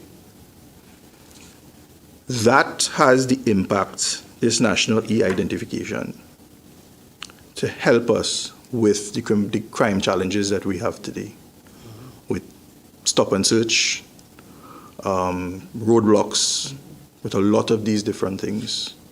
So these two projects are extremely important. And if you simply achieve these projects, I think you would earn anything you ask for. So where are we by way of percentage, and when can we expect completion on these projects? So at the risk of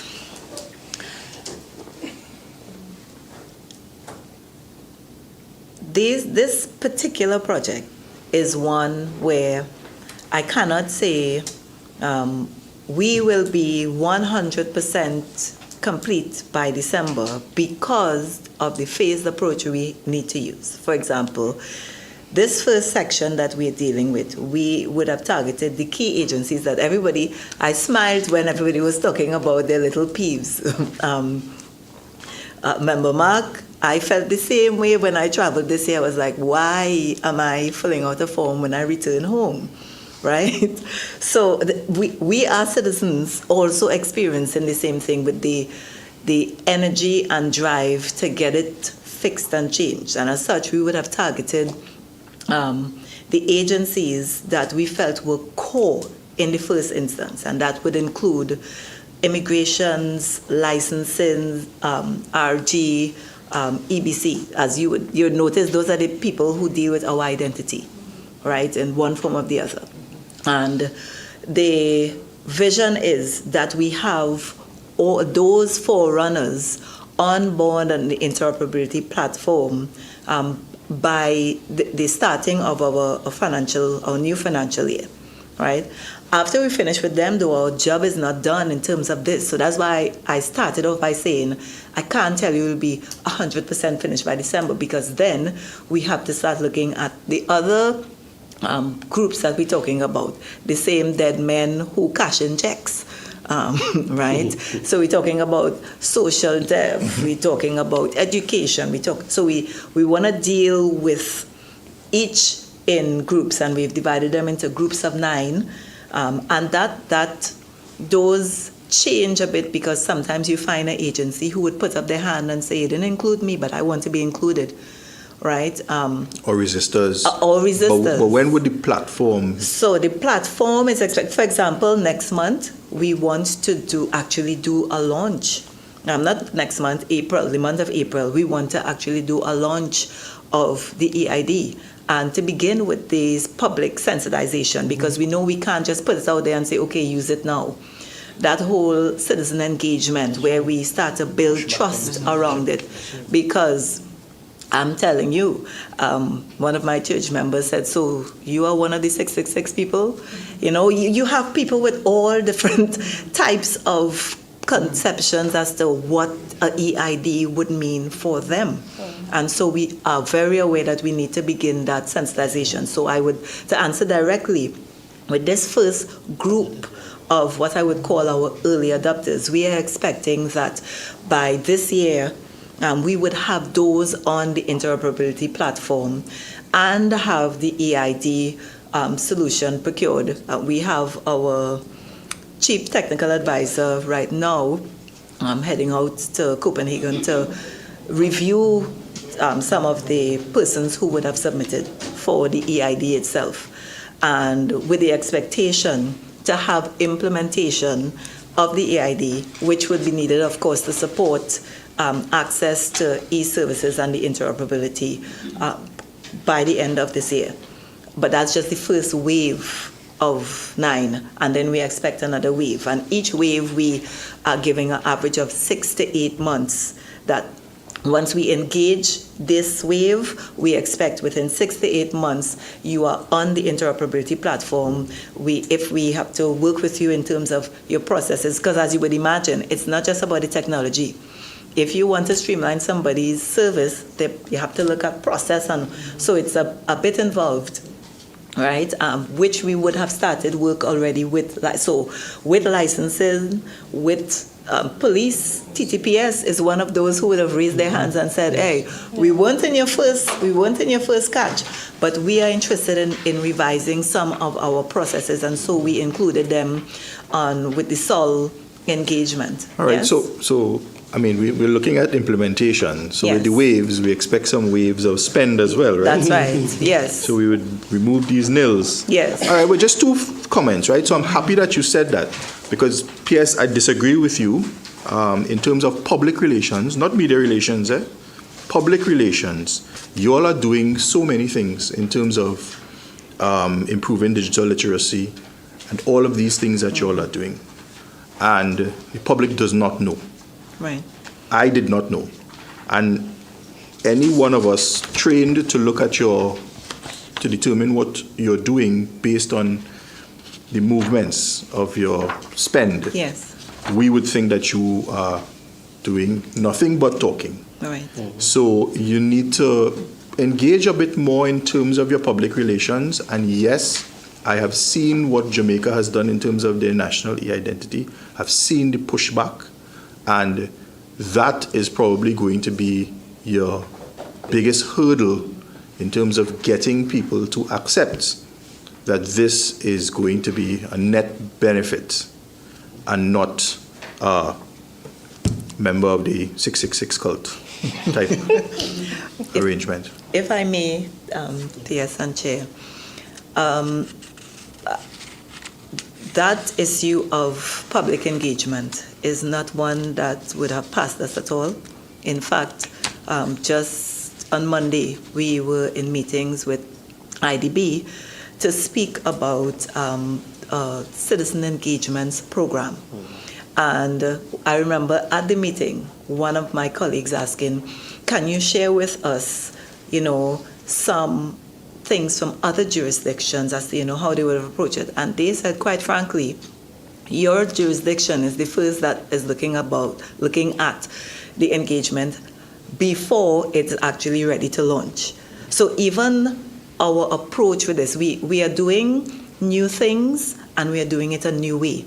And fortunately or unfortunately for us, there's not a script to do it with, but I can assure you that even looking at the public engagement and ensuring that for each project, because as you would imagine from where I sit, I have to ensure that I don't have a million projects, each trying to do their own their own engagement thing and then misusing our funds. I have to ensure that we approaching this thing in a kind of thorough way, and where we can leverage from one project, we're doing that. And as such, we have embarked upon developing that citizen engagement program with the help of the IDB to really help us navigate looking at engaging the citizen, not when we're ready to tell you, okay, get your EID, but even from before, because we realize, especially with the cyber attacks, people are nervous. They want to do it, but they are nervous as to, I will trust Facebook, but I don't know if I want to trust the government with me. And that's the reality. Yeah. And so we are really looking at so it. it's public relations. I tell you, I mean, there's some MDAs, if they sweep the street, the public will know, Now, last point, PS, you started off saying something that I totally agree with. We have a lot of bright people around. And with respect to your advancing your legislative agenda, you don't need a $500,000-$600,000 consultant. We have a whole department in government that deals with legislation, and nothing that you're going to do or propose has not been done elsewhere in the Commonwealth. So you simply get some samples, you tweak it as a first draft, and advance it and work with the CPC's department. You don't need a 3-month procurement process, a 6-month legislative drafting and consultative process and all of that. And by the time, we're all done and great. All right, thanks, PS. Okay, and Member Hislop. Thank you, Chair. I have just 2 quick questions. What is the partnership with the ministry as it relates to the Tobago House of Assembly, and what projects are you engaged in with the THA? Thanks, Member. So in terms of our collaboration, we would have recently gone across and looked at some of the areas of concern surrounding connectivity, infrastructure, the access centers. And that conversation continues in terms of getting to the point of implementation, right? So it's not at a standstill, but, in terms of the respect that we hold for the THA, this is something that we do in collaboration with, and it continues in terms of that outreach to get to the point of actual fruition. So it is ongoing. These discussions are ongoing. Okay, so I want to speak to a particular project that has been touted by the THA, which is the My THA project. Are you aware of that, and what is your... No, I would not be able to speak to that in particular. The 3 areas I would have looked at would have been the connectivity, the access centers, and the infrastructure. Okay. And my final question, have you experienced, or what ministries, I wouldn't want you to identify ministries per se, but have all ministries and departments bought into your digitalization or to the government's digitalization process? So yes, Member. By and large, in terms of, I would have referenced around 200 e-services being available across the public sector. Of course, there are some ministries where the technology adoption is pretty high, and digital transformation initiatives are apace. Even when you look at some of the PSIP submissions across the board, individual ministries have progressed in terms of the development of their platforms, development of e-services to the wider public, right? So they have bought into digital transformation as it is. From a collective standpoint, there's also the digitization of files and paper records that are ongoing in various ministries. So there's a move away from a lot of the paper-based processes and a lot of the paper-based storage, where you find a variety of document management systems, automated applications for approval, platforms for their own customers or their staff members or persons that access a particular ministry to access their services online. So we have been seeing that uptake. Just one more, Chair. Do you think that the ministry requires a greater say in what happens at other ministries and departments when it comes to digitalization? Do you think that you have enough input? Are you satisfied with whether your recommendations are accepted by departments and ministries? Yeah. So collaboration and actually having a bipartisan approach with all other ministries and their ICT personnel is something that we endeavor to strengthen.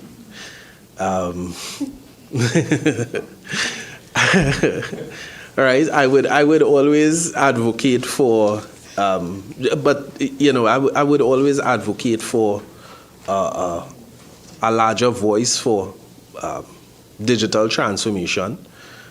Just knowing where it can take Trinidad and Tobago, and where we are now, and getting to that point where we are a cashless society, systems are digitalized, citizens can access services in their homes.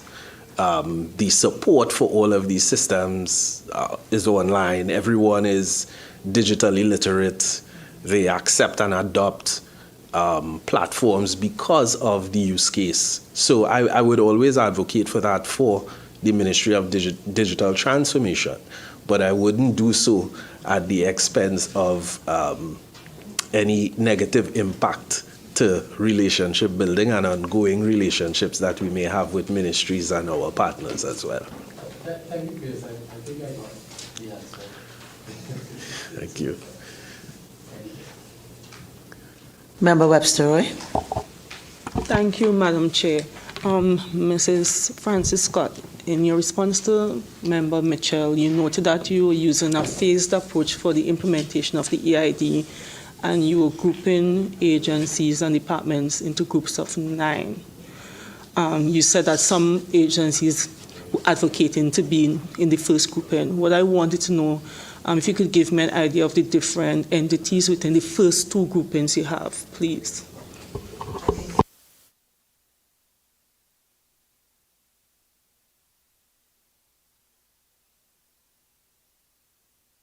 So I repeat, I can give you our grouping, our first grouping, and we can submit and write in the other groups, because as you would imagine, what you write down the first time, you write it down with your plan. As you move forward, you may recognize you may need to engage this agency. This ministry may be, or agency may be deprioritized. So I would prefer to liaise with the program team and say, what are our next sets, based on, our experience. But as is of now, the agencies that are in this existing group would include immigration, works and transport, specifically licensing. We also, immigration, Registrar General, EBC. Now we've engaged TTPS, and TTPS engaged us, and we've worked with them with regards to some processes. I'm not sure if they would be on the interoperability platform just yet, but we have engaged. They've been included in this group in terms of engagements with our consultants and partners, right? So for now, those there, yes, our key ID persons, everyone that has something to do with either our birth papers or our valid forms of IDs, are the ones that are currently engaged as the forerunners. Social development, yes, as well. So it's 6 in this. Yes. Okay, my other question, I'm assuming it would be, sorry. I'm assuming that EID would be voluntary, that citizens would have the option Correct. to. So, based on what would have happened in other jurisdictions, we recognize that it may not be the best idea to tell someone you have to do this, and so the approach that we are taking is one where you opt in based on what you see the perceived value is, and that you want to actually benefit from that perceived value. So you know what? I want to be able to apply for example, my license online, or I want to be able to get my certificate, my copy for my vehicle. Then, one of the ways, and since it's an opt-in, it's not going to be the only way the citizen can access the service, right? So we're not strong-arming anybody. We're not squeezing you in a corner to say, if you don't use this with this EID, there's no other way. No, you are opting in, and you can opt out. Even if after 6 months I say, I don't like how this thing going, I am opting out, and I can also opt in for particular services with particular agencies. So I can say, I don't mind licensing, having access to me as EID Tusker. However, I'm not so sure how I'm feeling about social deaf. So you can opt in with regards to the services that you want to have access to your EID as well. So I'm excited, right? But my days are usually very busy. Mm-hmm. I want to know if I'll be able to be a Saturday night on my bed with my laptop on my lap, and I could sign up for this EID. And I don't have to leave home to go anywhere to ask anybody anything, or to face anybody, or bring this paper, or I forget to tell her bring this one. And then when I bring the next one, you're supposed to bring this too. Yeah. What's the plan? How are we going to ensure that we make it easy for citizens? For onboarding. Yes. So this is where I would have to tell you, I can't tell you what the full process for onboarding is just yet. I can tell you what we dream it would be. And we dream it would be your experience, because that's the experience that makes the most sense. But as you can imagine, we have legislation that will require us to function a particular way. And as such, as is right now, we would have to work with our regulatory frameworks that tells us how we have to behave while we move forward to change things.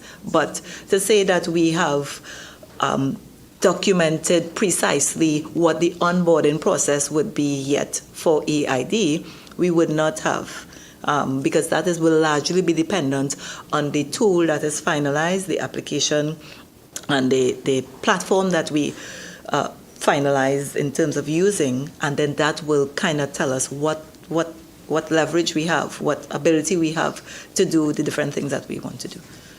So I can share with you, one of the things that frustrated persons at first with getting the iGovTT ID was having to go someplace. Yes. I remember I started the process online, and then I scrapped that because I just couldn't find the time.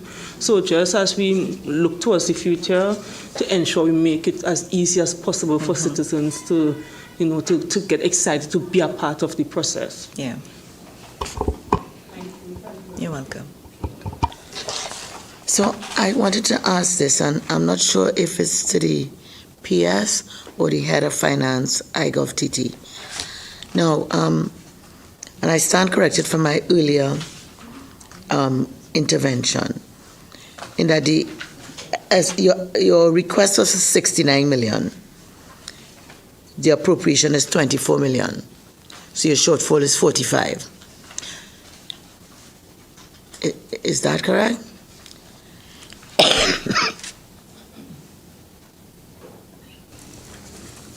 Chair, we revised. Yes, it was 45.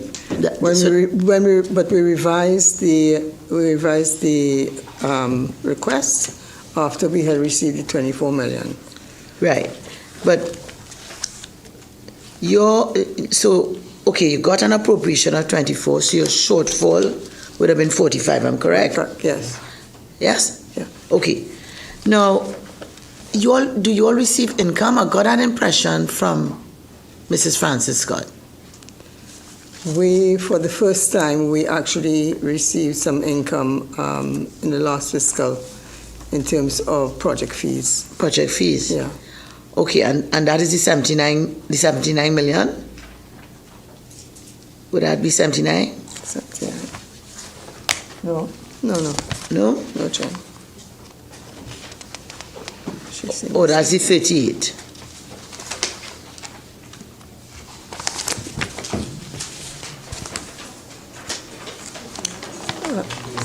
Yeah. Oh, yeah. That'll be Microsoft pass Yeah, through. so that's the 38. Right, it's 38.4. Yes, that's Yes? right. Okay, so, all right, so if I understand this well, you estimate this year that you would have income other than the subvention of about 81 million? That again, that is the pass-through.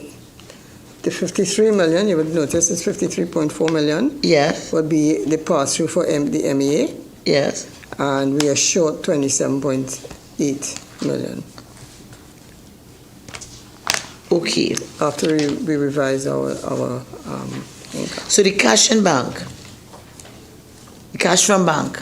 We normally would have received, we would have utilized the reserves, which would be our cash in bank. Right. And this is what we require at this point in time, after we remove the 24 million subvention.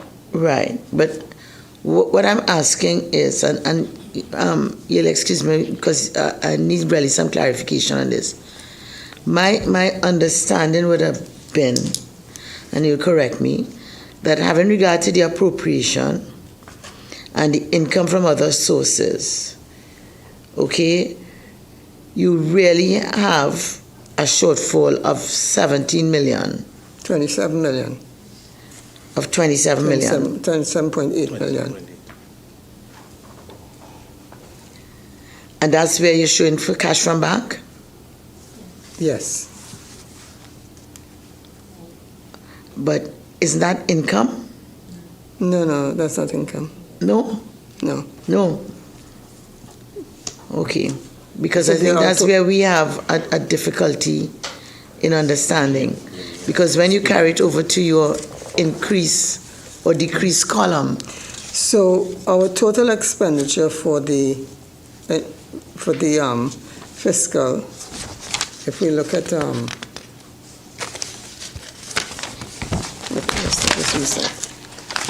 our total expenditure minus the MEA would be that 27.8 million plus the 24 million.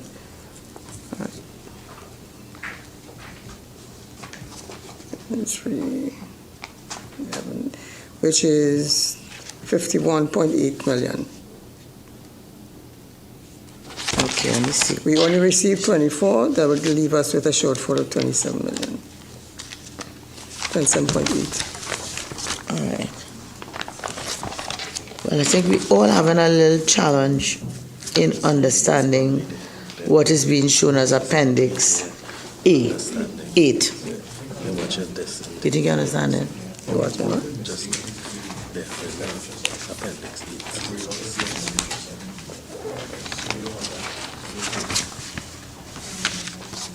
8. Yeah. Mm-hmm. Right.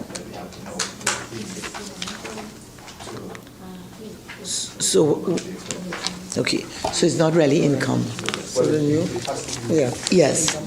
This. Yeah, but it's not really income.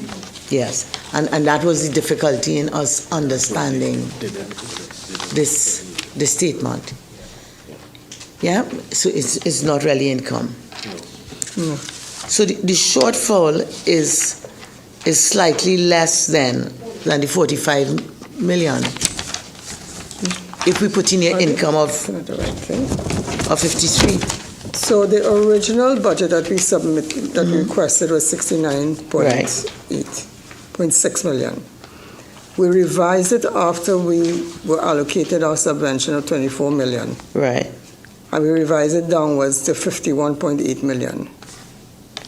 Then we had the MEA for the 53 million, which is the pass-through. And if we subtract the 24 million we got from the 51 million, we would have a shortfall of 27.8 million. Right. Yeah. Okay. But how the figures were presented to us, we're not seeing that. Okay. I think that's what has happened. Right. Okay, so thanks for the clarification, though. Welcome.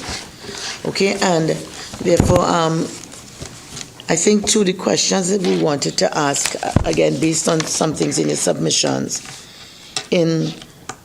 on page 3, question 6, in response to the revision and review of your internal policies and procedures, we were told that, you have done a lot. Some have been approved, but those that are waiting approval are the corporate credit card policy, the petty cash policy, and the fixed asset management policy. Is that still so? Are they still outstanding? Yes, these are still outstanding. Yeah? And any idea of where it's reached with the Ministry of Finance? I have no idea. We have no idea. Has there been any recent communication with Ministry of Finance? So we will follow up to ascertain the status and report back in writing. Okay. All right, thank you. And the other thing we wanted to find out about the Master Services Agreement, okay, which was executed in February would have been March of 2023, okay? Excuse me. In terms of putting this in context, is there a duration for this Master Services Agreement?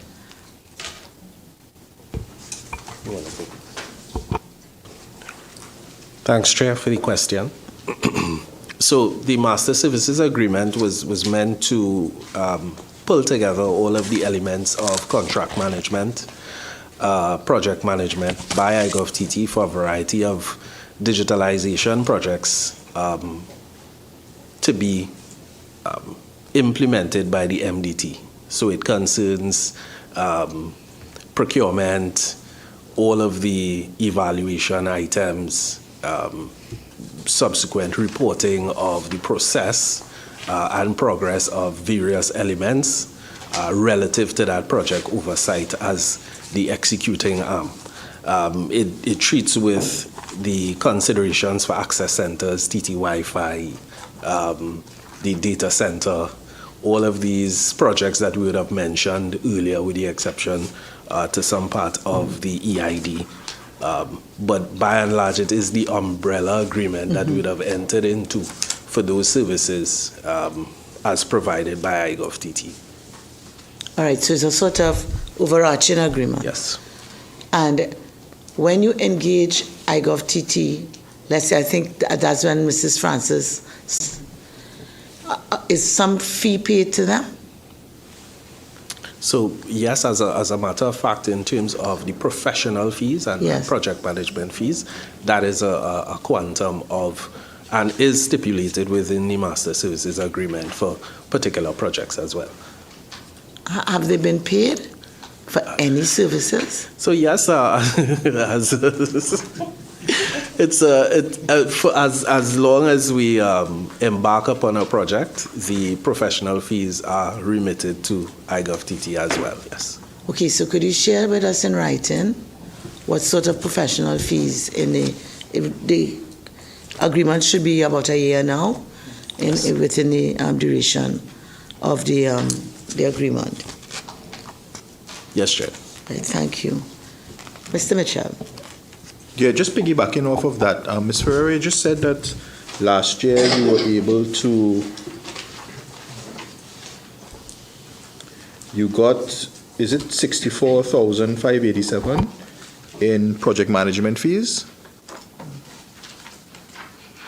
In terms of other income. 64,000?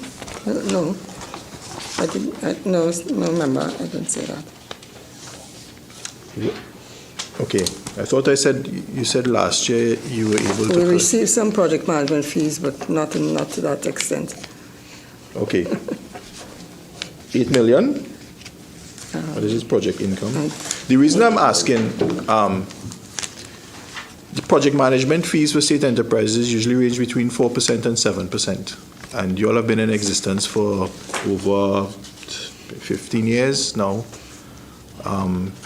Is it that you have a large account receivables account that ministries who've used your services have not been paying, or is it that you have not been charging the project management fees? We have not been charging project management fees. This really has been the first time we've charged anything that's significant. Am I correct, Sharon? Yes. Yeah. So is it now that you will enforce the policy of project management fees for things like purchasing of laptops? And I mean, I know that everybody consults you in terms of specs, but to actually go ahead and make the purchases and engage with the suppliers directly, and I mean, you must, I mean, every other state enterprise is paid a project management fee from NIPDEC to UDICOT to RDC, everybody. I think we would like to do so. I think you should. I think in the past we were told that we couldn't, and we had pushback from some of the ministries.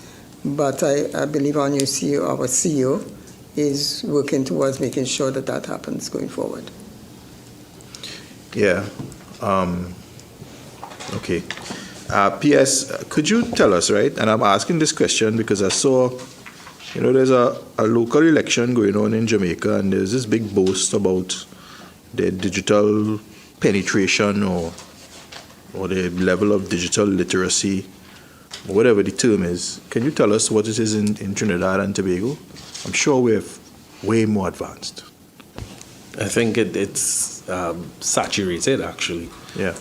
We'd have done a digital readiness survey, I think, with the UNDP at the time, looking at penetration, the digital penetration, and it was particularly high in terms of access to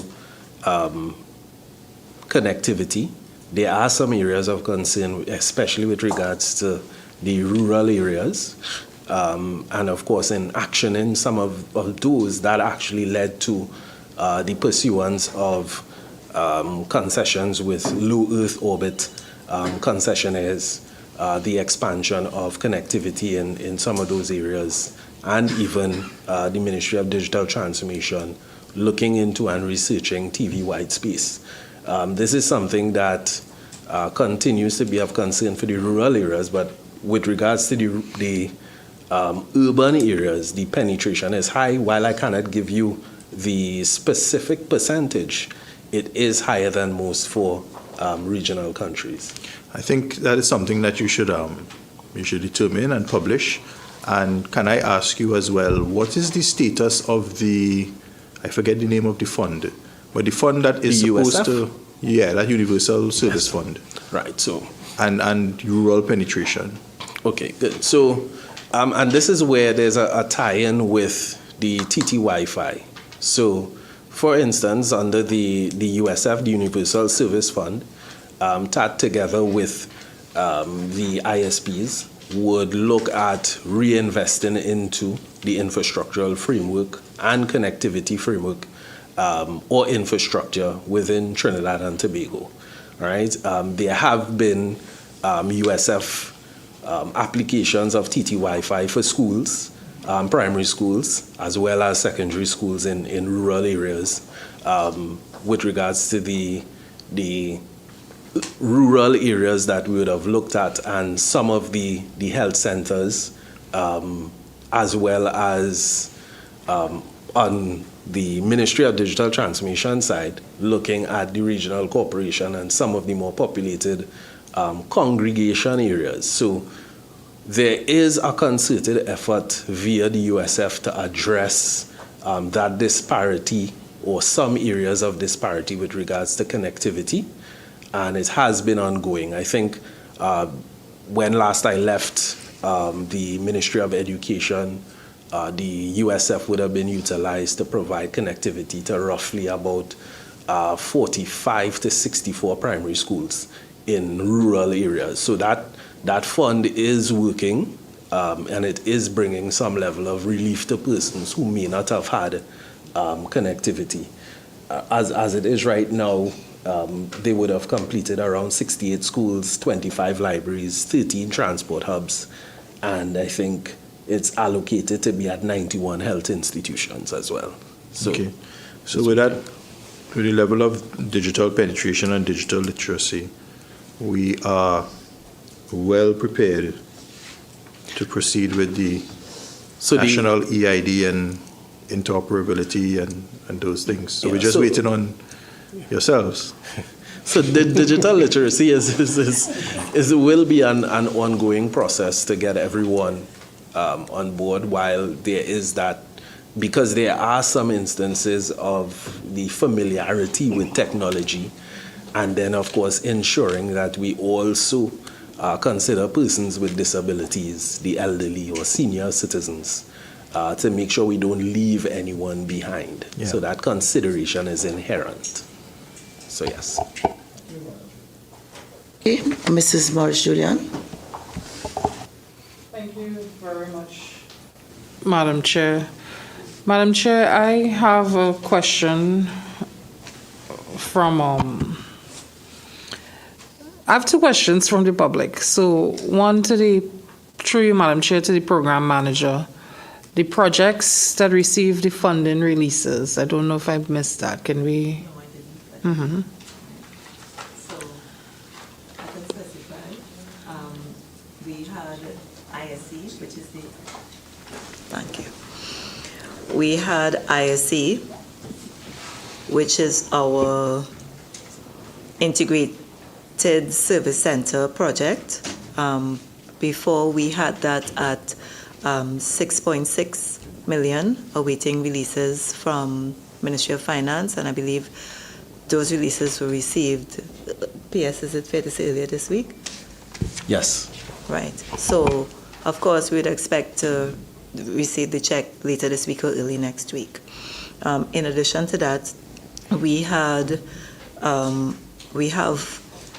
invoices also submitted from, with regards to the interoperability platform, to the tune of 517,000 USD that is submitted for payment from approval of payment from PS, and that will be followed by the following month payment of 720 USD and then 1.1 USD. Now, because of these values, although this project is one that iGov manages on our behalf, because of the amount of foreign exchange, we actually, the request for releases and payments comes back through the ministry, and we do direct wire transfer to the agency because of the volume of foreign exchange.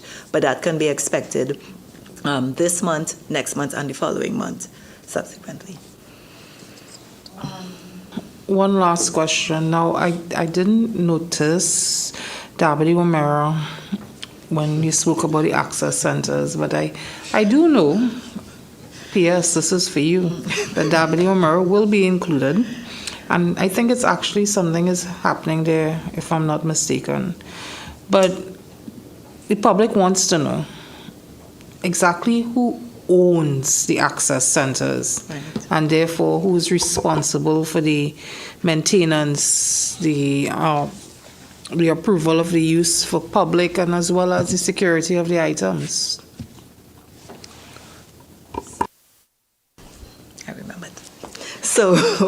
So with regards to the access centers, we've actually embarked on a relationship. You'd hear our minister saying over and over, we are a partnership ministry.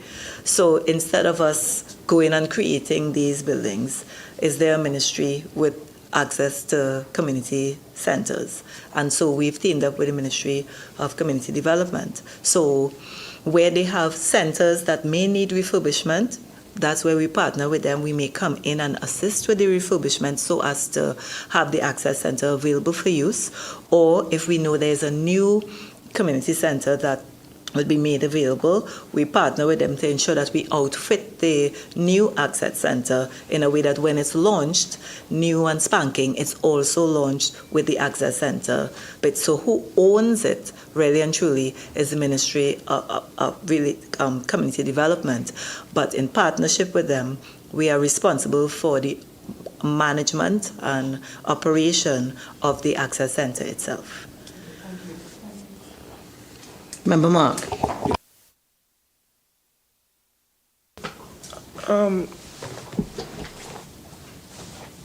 Mr. P.S. Belfon, digital penetration, and I know that we are all happy to have penetration at the rate that we have in Trinidad and Tobago. You know, there's a saying, Mr. P.S. Belfon, that information is knowledge and knowledge is power.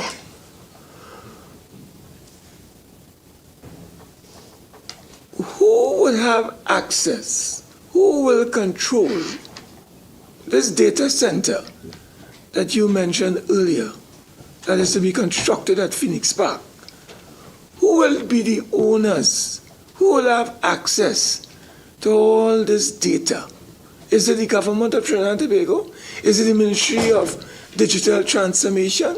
Who will be in charge of the data that is at the center? Thanks, member, for the question. By default, and of course, the Ministry of Digital Transformation carrying out the project doesn't mean to say that we would technically own the data center. It is in effect a project of the government of the Republic of Trinidad and Tobago, and as such, the ownership would lie within the structure of government. In terms of the operationalization of the data center, that is something that would have to be entered to in terms of a service contractor manage. However, when you look at access to data, that is not something that can be spoken to loosely, because we would not be accessing any citizen's data or private records, but rather seeking to secure via encryption and secure methods, secure access methods for persons or for applications and platforms, I could say, that would reside there. The criticality in this is the sovereignty of the data being stored in Trinidad and Tobago, as opposed to what may exist now, where it may be stored in other jurisdictions. And of course, as you know, with regards to the Data Protection Act and looking at where that data is stored, who is handling it, the data privacy principles would apply. So in essence, you know, that assurance is there in terms of the security of the systems and the data center to be put in place by the government. The Ministry of Digital Transformation and its executing partners, of course, would seek to get this milestone implemented and have the data center available so that we could actually move critical data as part of a cybersecurity trust, move critical government data from the ministries where it currently resides to a government-owned and operated data center. The unique identifier, is it going to replace our ID cards that are issued by the EBC? Is it answered? Yeah, can I repeat? My mic was off. The unique identifier that you referred to earlier, that all of us would need to have to access services, among other things. Will that unique identifier replace my ID card and your ID card that we get from the EBC, or would that be would I be able to retain my ID card? Okay, so thanks, member. We would have spoken about the legislative environment in which we operate. So in essence, the EID is meant to uniquely identify someone your ID card from the EBC is actually used to be presented to actually participate, to vote. In terms of a means of what we call factored authentication, the EID is something that would validate your identity and quote-unquote your proof of life. So it isn't at this point in time an avenue to replace what is currently there, but rather to allow citizens and Trinidad and Tobago personnel to accurately identify and see that they are who they say they are. But from your experience, Mr. Belfon, in other jurisdictions, do you have a situation where one's ID card for voting purposes is subsumed in the unique identifier arrangement? Whether I understand Barbados, if I'm not mistaken, have legislation dealing with this unique identifier concept? And it's interesting. Of course, once again, going to the parameters of legislation and the requirements for the necessary majorities to pass associated legislation with something like that. This is something that would need to be pursued at a government level in terms of that policy decision, and of course, making that decision to subsume, as you would put it, in that case. No, this is a chicken and egg situation. Which one comes first?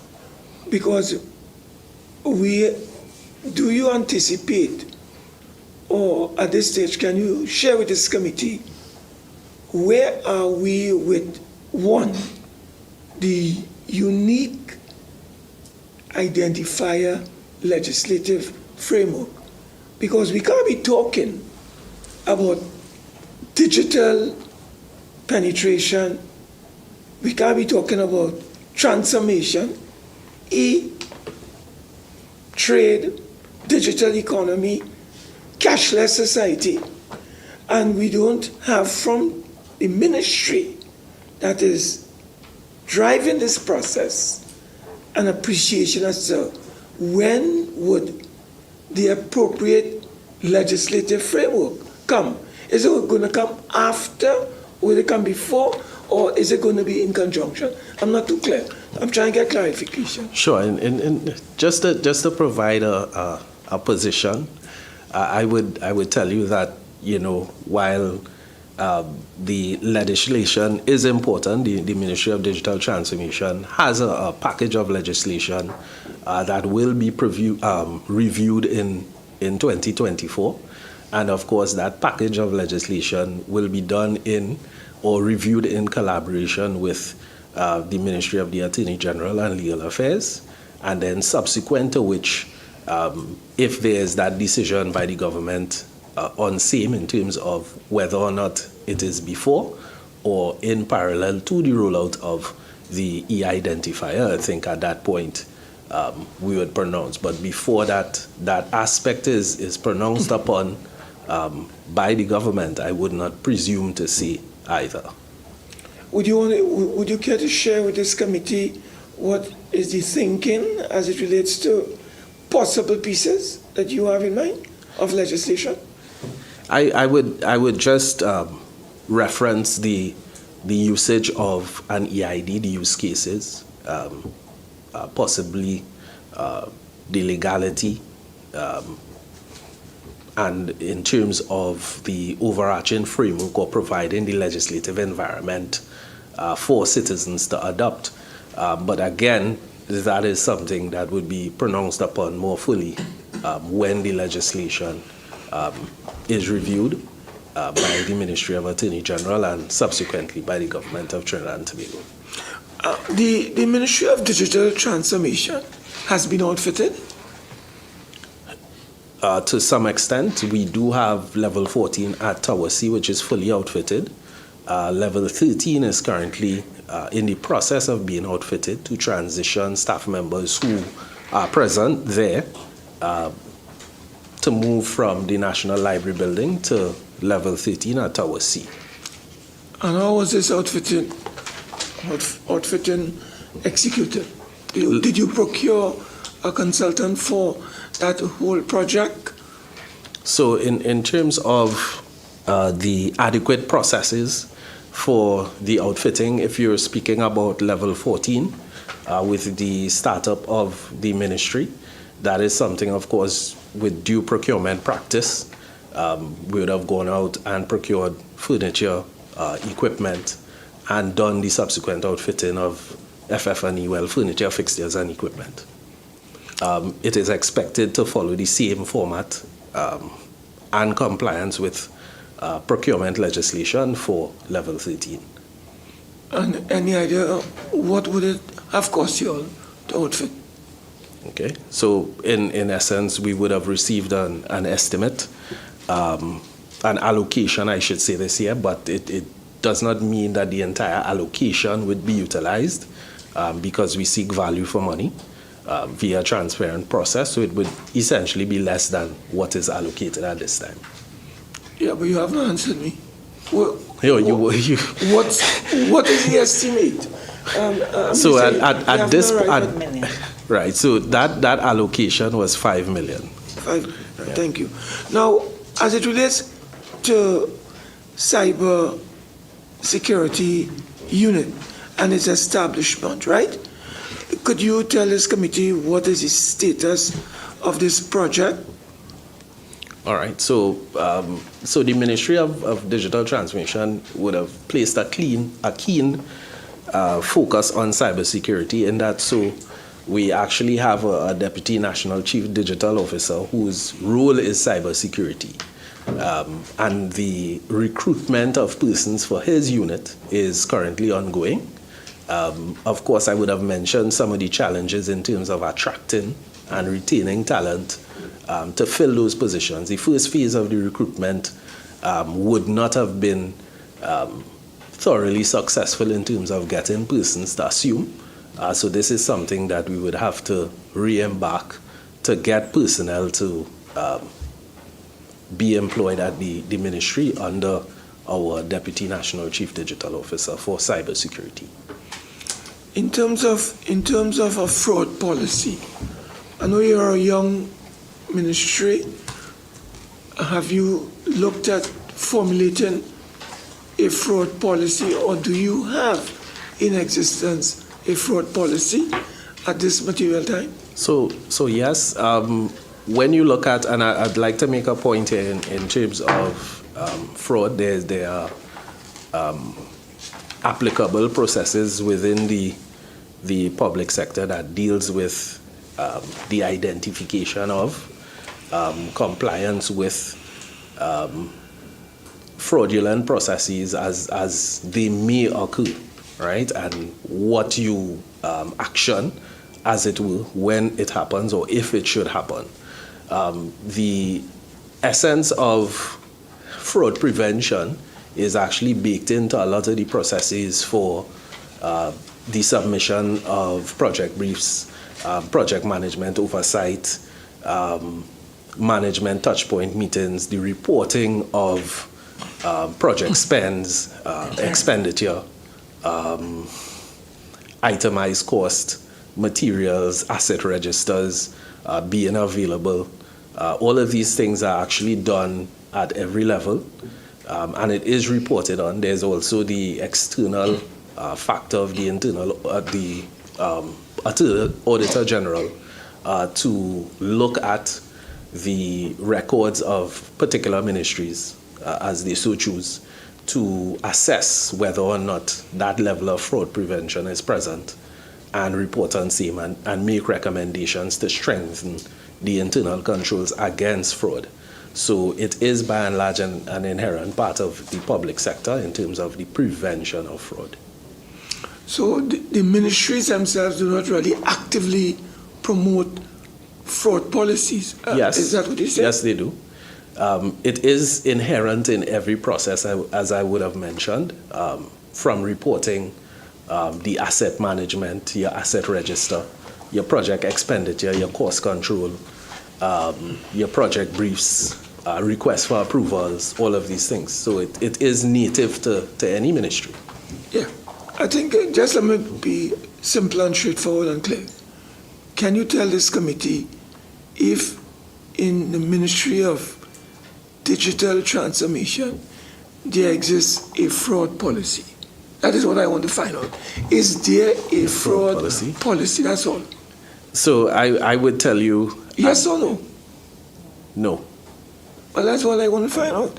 Now, can you tell us why you don't have one and how soon you're going to develop one? Right. So this is something that is an ongoing process. Like I would have mentioned, it's inherent in a lot of processes to be anti-fraud, right? The documentation of the actions is something that will be addressed throughout the early part of 2024 to ensure that that is there. It's also the responsibility of the accounting officer to make sure that there isn't fraud or there are applicable policies available to prevent same, which there are. It's simply a matter of documenting in a physical document. Can you give this committee and through the chairman a time frame for the formulation and operationalization of a fraud policy in the ministry? Sure, I can commit to doing that before the end of the first half of the year. Thank you. Yeah. Now, I would also like to find out, Mr. Belfon, whether there is an internal auditor in the Ministry of Digital Transformation as we speak. Yes, there is. Okay. Do you have a unit or do you just have an auditor? So we just have an auditor 2, the position of auditor 1 and the auditor assistant as well as the clerk typist assigned to the internal audit function is currently vacant. One person was appointed for the auditor 1 position, but subsequently would not have accepted the appointment. Okay. And the final question, Madam Chair, is this. I think my colleague, Honorable Mitchell, had raised an issue of fees. I think that came for iGov. So may I address this to Mrs. Ferrer? Mrs. Ferrer, can you tell me if iGov TT has received cabinet blessings and approval via policy for iGov TT to charge a fee for projects or assistance being granted by iGov TT to other ministries, as was said earlier, to maybe acquire or help them secure laptops, as example, just as an example, or is that internally driven policy decision by iGov TT? That is the point I'd like to clarify.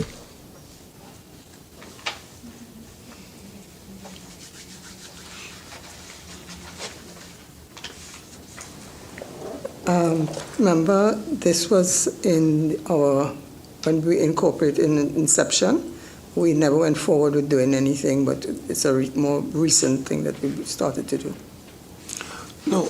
All I'm asking is that, seeing that you're a state enterprise and you are governed by or guided by performance manual, I'm just asking whether, from a policy perspective, whether that matter of charging fees would have been, at least from a courtesy point of view, because you're a company and you may have that right to operate freely, but because you're a state-owned entity, you are before this body today. So I'm just asking whether courtesy did not require iGov TT to inform the government through the minister, so it could be taken to the cabinet that you wish to pursue a policy to charge fees, and if it's 3%, 4%, 5%, at least the cabinet would be aware whether they approve, they don't approve. You're a company incorporated under law, so you might have some flexibility. But I'm just asking whether any decision was taken or any consideration given to informing the Cabinet of the Republic of TNT that that was a course of action that was being pursued by iGovTT. Thank you, Member. I do believe that this would probably have gone through our board, but I would like to give an accurate position in writing to you. Yeah, I think that would be very useful so that the chairman and the committee would be guided accordingly. Madam Chair, thank you very much. All right, so thank you, Member Mark. Okay, so I just wanted to ask, P.S. Mrs. Francis Scott had indicated that you all recently got some allocations for your notification of allocations for your PSIP. Okay, so we dealt a lot with your access centers. All right, I just wanted to find out the TV white space deployment. I think that should have been completed in May. Yeah, so thanks, Chair, for your question. I think in terms of the TV white space, we would have looked at some project optimization in terms of the project portfolio, and that is something that is currently on hold, simply because of actually something that's currently on hold because there is the emergence of alternative solutions that can be utilized. One being the emergence of low Earth orbit operators such as Starlink and Neptune communications within Trinidad and Tobago that may be able to provide the sort of coverage and connectivity that we require in some of those geographically far-flung areas at possibly lower cost and value for money. Okay, so could you give us an idea of when a determination would be made, which way you all will be proceeding? So in terms of our project review, quite possibly at our next project and executive team meeting or executive council meeting, we would seek to produce our final decision on same. Okay, thank you. And I also wanted to find out about the progress on your digital skills program.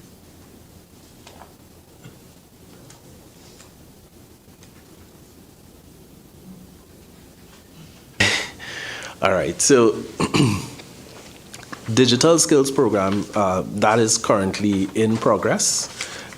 We would have brought on digital literacy experts in terms of e-learning programs, the production of short but targeted quizzes, digital literacy applications.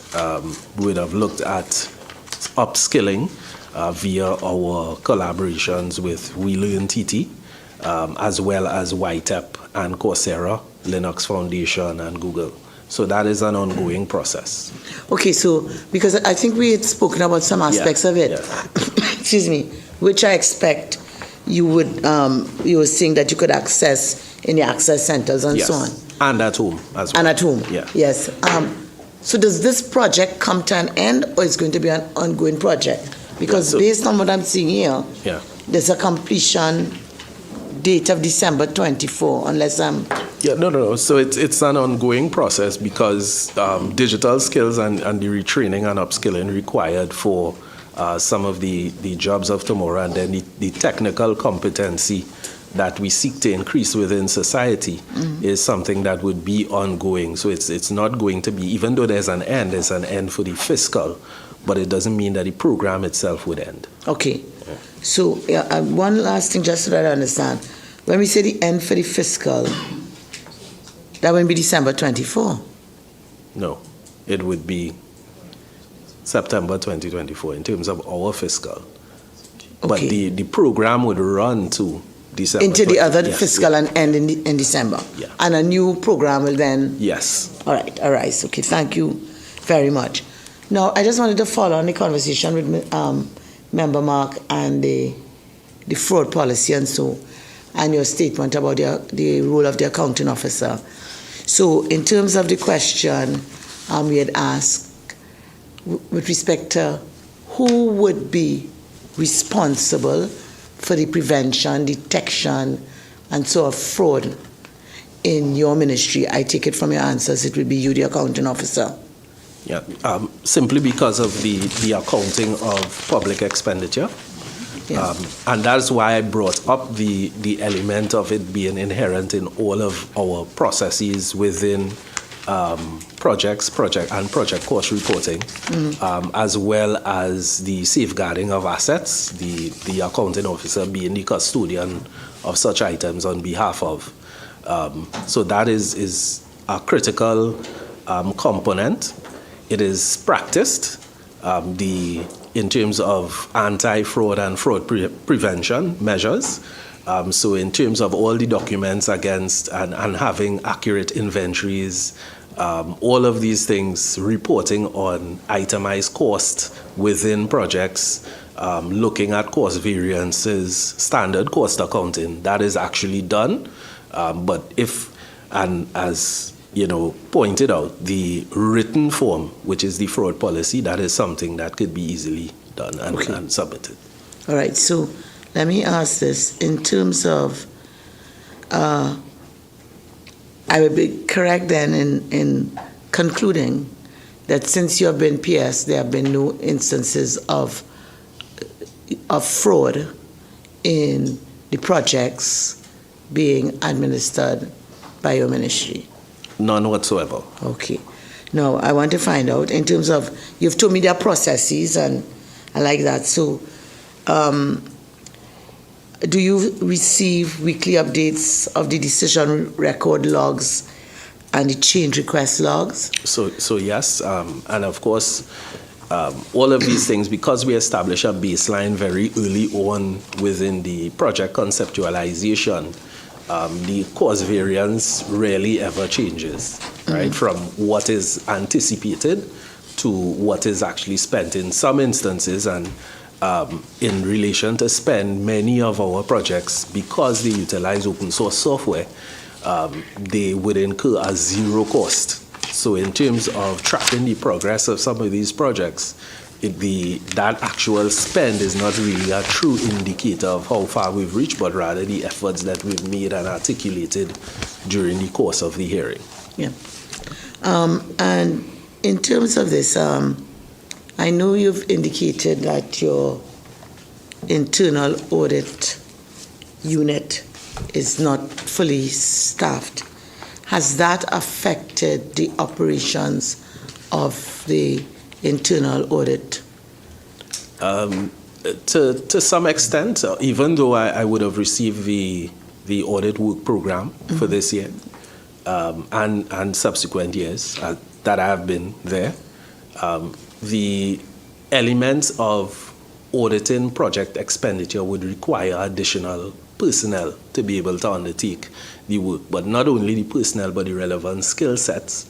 When you look at computer-based auditing, and especially for technical projects like these, and as well forensic accounting, which may not be necessarily present in internal auditors within the public sector, or internal audit, but would be present with external agencies. Okay, so and that's what I was going to ask. For those deficiencies, how do you make up for that? Do you employ external auditors? So there are a couple of ways to go about that, because we're looking at least cost, but at the same time, the developmental path for internal audit, which is to access any additional training that may be available from the Public Service Academy, and also sending them to do private certifications, one in particular being the Certified Information Systems Auditor Specialization. This conversation would have been had with the internal audit in terms of their training program and certification program for 2024 to address the deficiency of having those skill sets present at the MDT. That's providing they get staff. So yes, and also training the current auditor, so taking on an extra workload, but the representations have been made to the Service Commission to address the issue of staffing, right? And it has in fact been positive. So I do expect that it will be addressed throughout within the first part of 2024.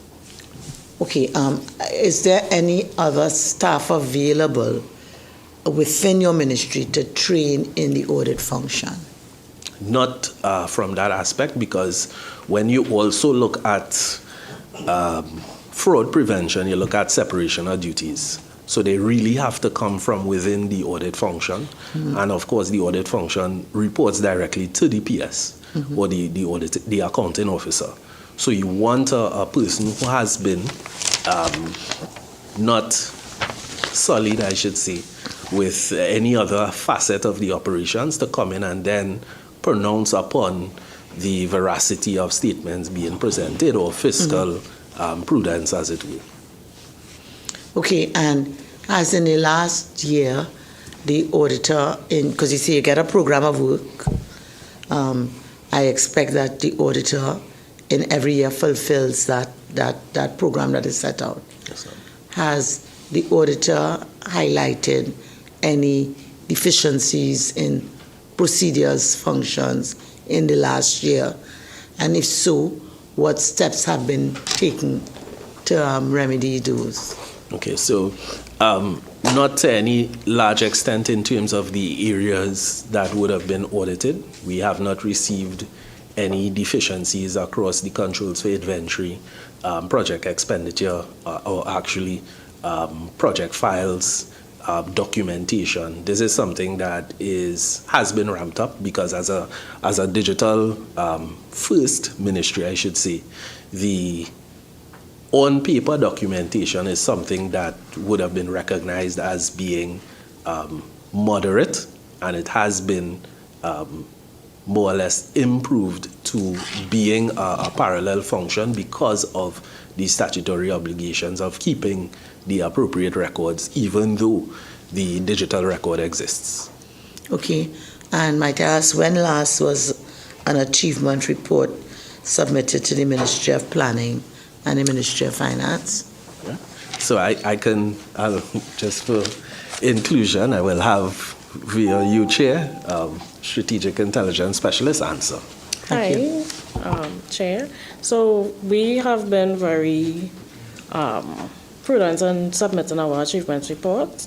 So we are due to submit our achievement report for January. We have not missed any reports, so I think we are pretty much up to date. Okay, so what is the lag time? Because the report is usually due on the 15th of the month, each following month. Or the following month. Yes. We have been keeping with that deadline. Only for the last 2 months, we had a little lag due to the workload of the project managers having to send the updates to us. Yeah. But we pretty much submit on time. Okay, so you told me the one for January will be submitted when? We are due to submit it. Hopefully by the end of this week, it will go out to Ministry of Planning. By the end of this week? Yeah. And do you see this lag a greater slippage, or are you going to be able to rectify what has been occurring in the last 2 months? Yes, we'll be able to rectify it. I think it's a matter of just following up a little more frequently with the project managers. So that falls to you? Yes. Okay. So there's an admission then that they haven't been following up? No, we have weekly follow-ups, but I guess the workload on the project managers is pretty heavy due to the implementations that we're going into right now. Okay. So you have everything necessary to be able to submit this achievement report? Yes. For the end. So if there's any slippage at this stage, it's you. Which don't happen. Okay, all right. I love that. I love what I heard, Ms. Clark. Thank you very much.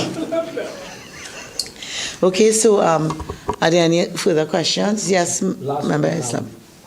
Madam Chair, if it is possible, and this could be done in writing, if we could get a status report of all the projects, the progression of the projects under the ministry, digital society, digital economy, digital government, and the MDT internal project. So just let me preempt. We have it. We can't read it. And I have 2020 vision. Yeah, which is the same thing I was sharing. We have it there, and I was trying to figure out if it is the same thing. But we can't really figure it out. Not in grey ink. So we will. Not in grey ink. Not in 64 single pages. And not in font 5.2. You could be well appreciative of the volume of work presented by the team, but we would try our best to have it displayed and printed or even submitted electronically to improve readability. All right? Thank you very much. You're welcome. Okay, so I think now it's 5:30 is a good time to bring the conversation to a close. I want to thank the Permanent Secretary, the Program Manager, the Strategic Intelligence Specialist, the Head of Finance, IGov-TT, the Team Leader, Finance, and the Head Delivery for attending and for this very fruitful conversation. It's been really enlightening. And we have some further questions which we'll send to you in writing.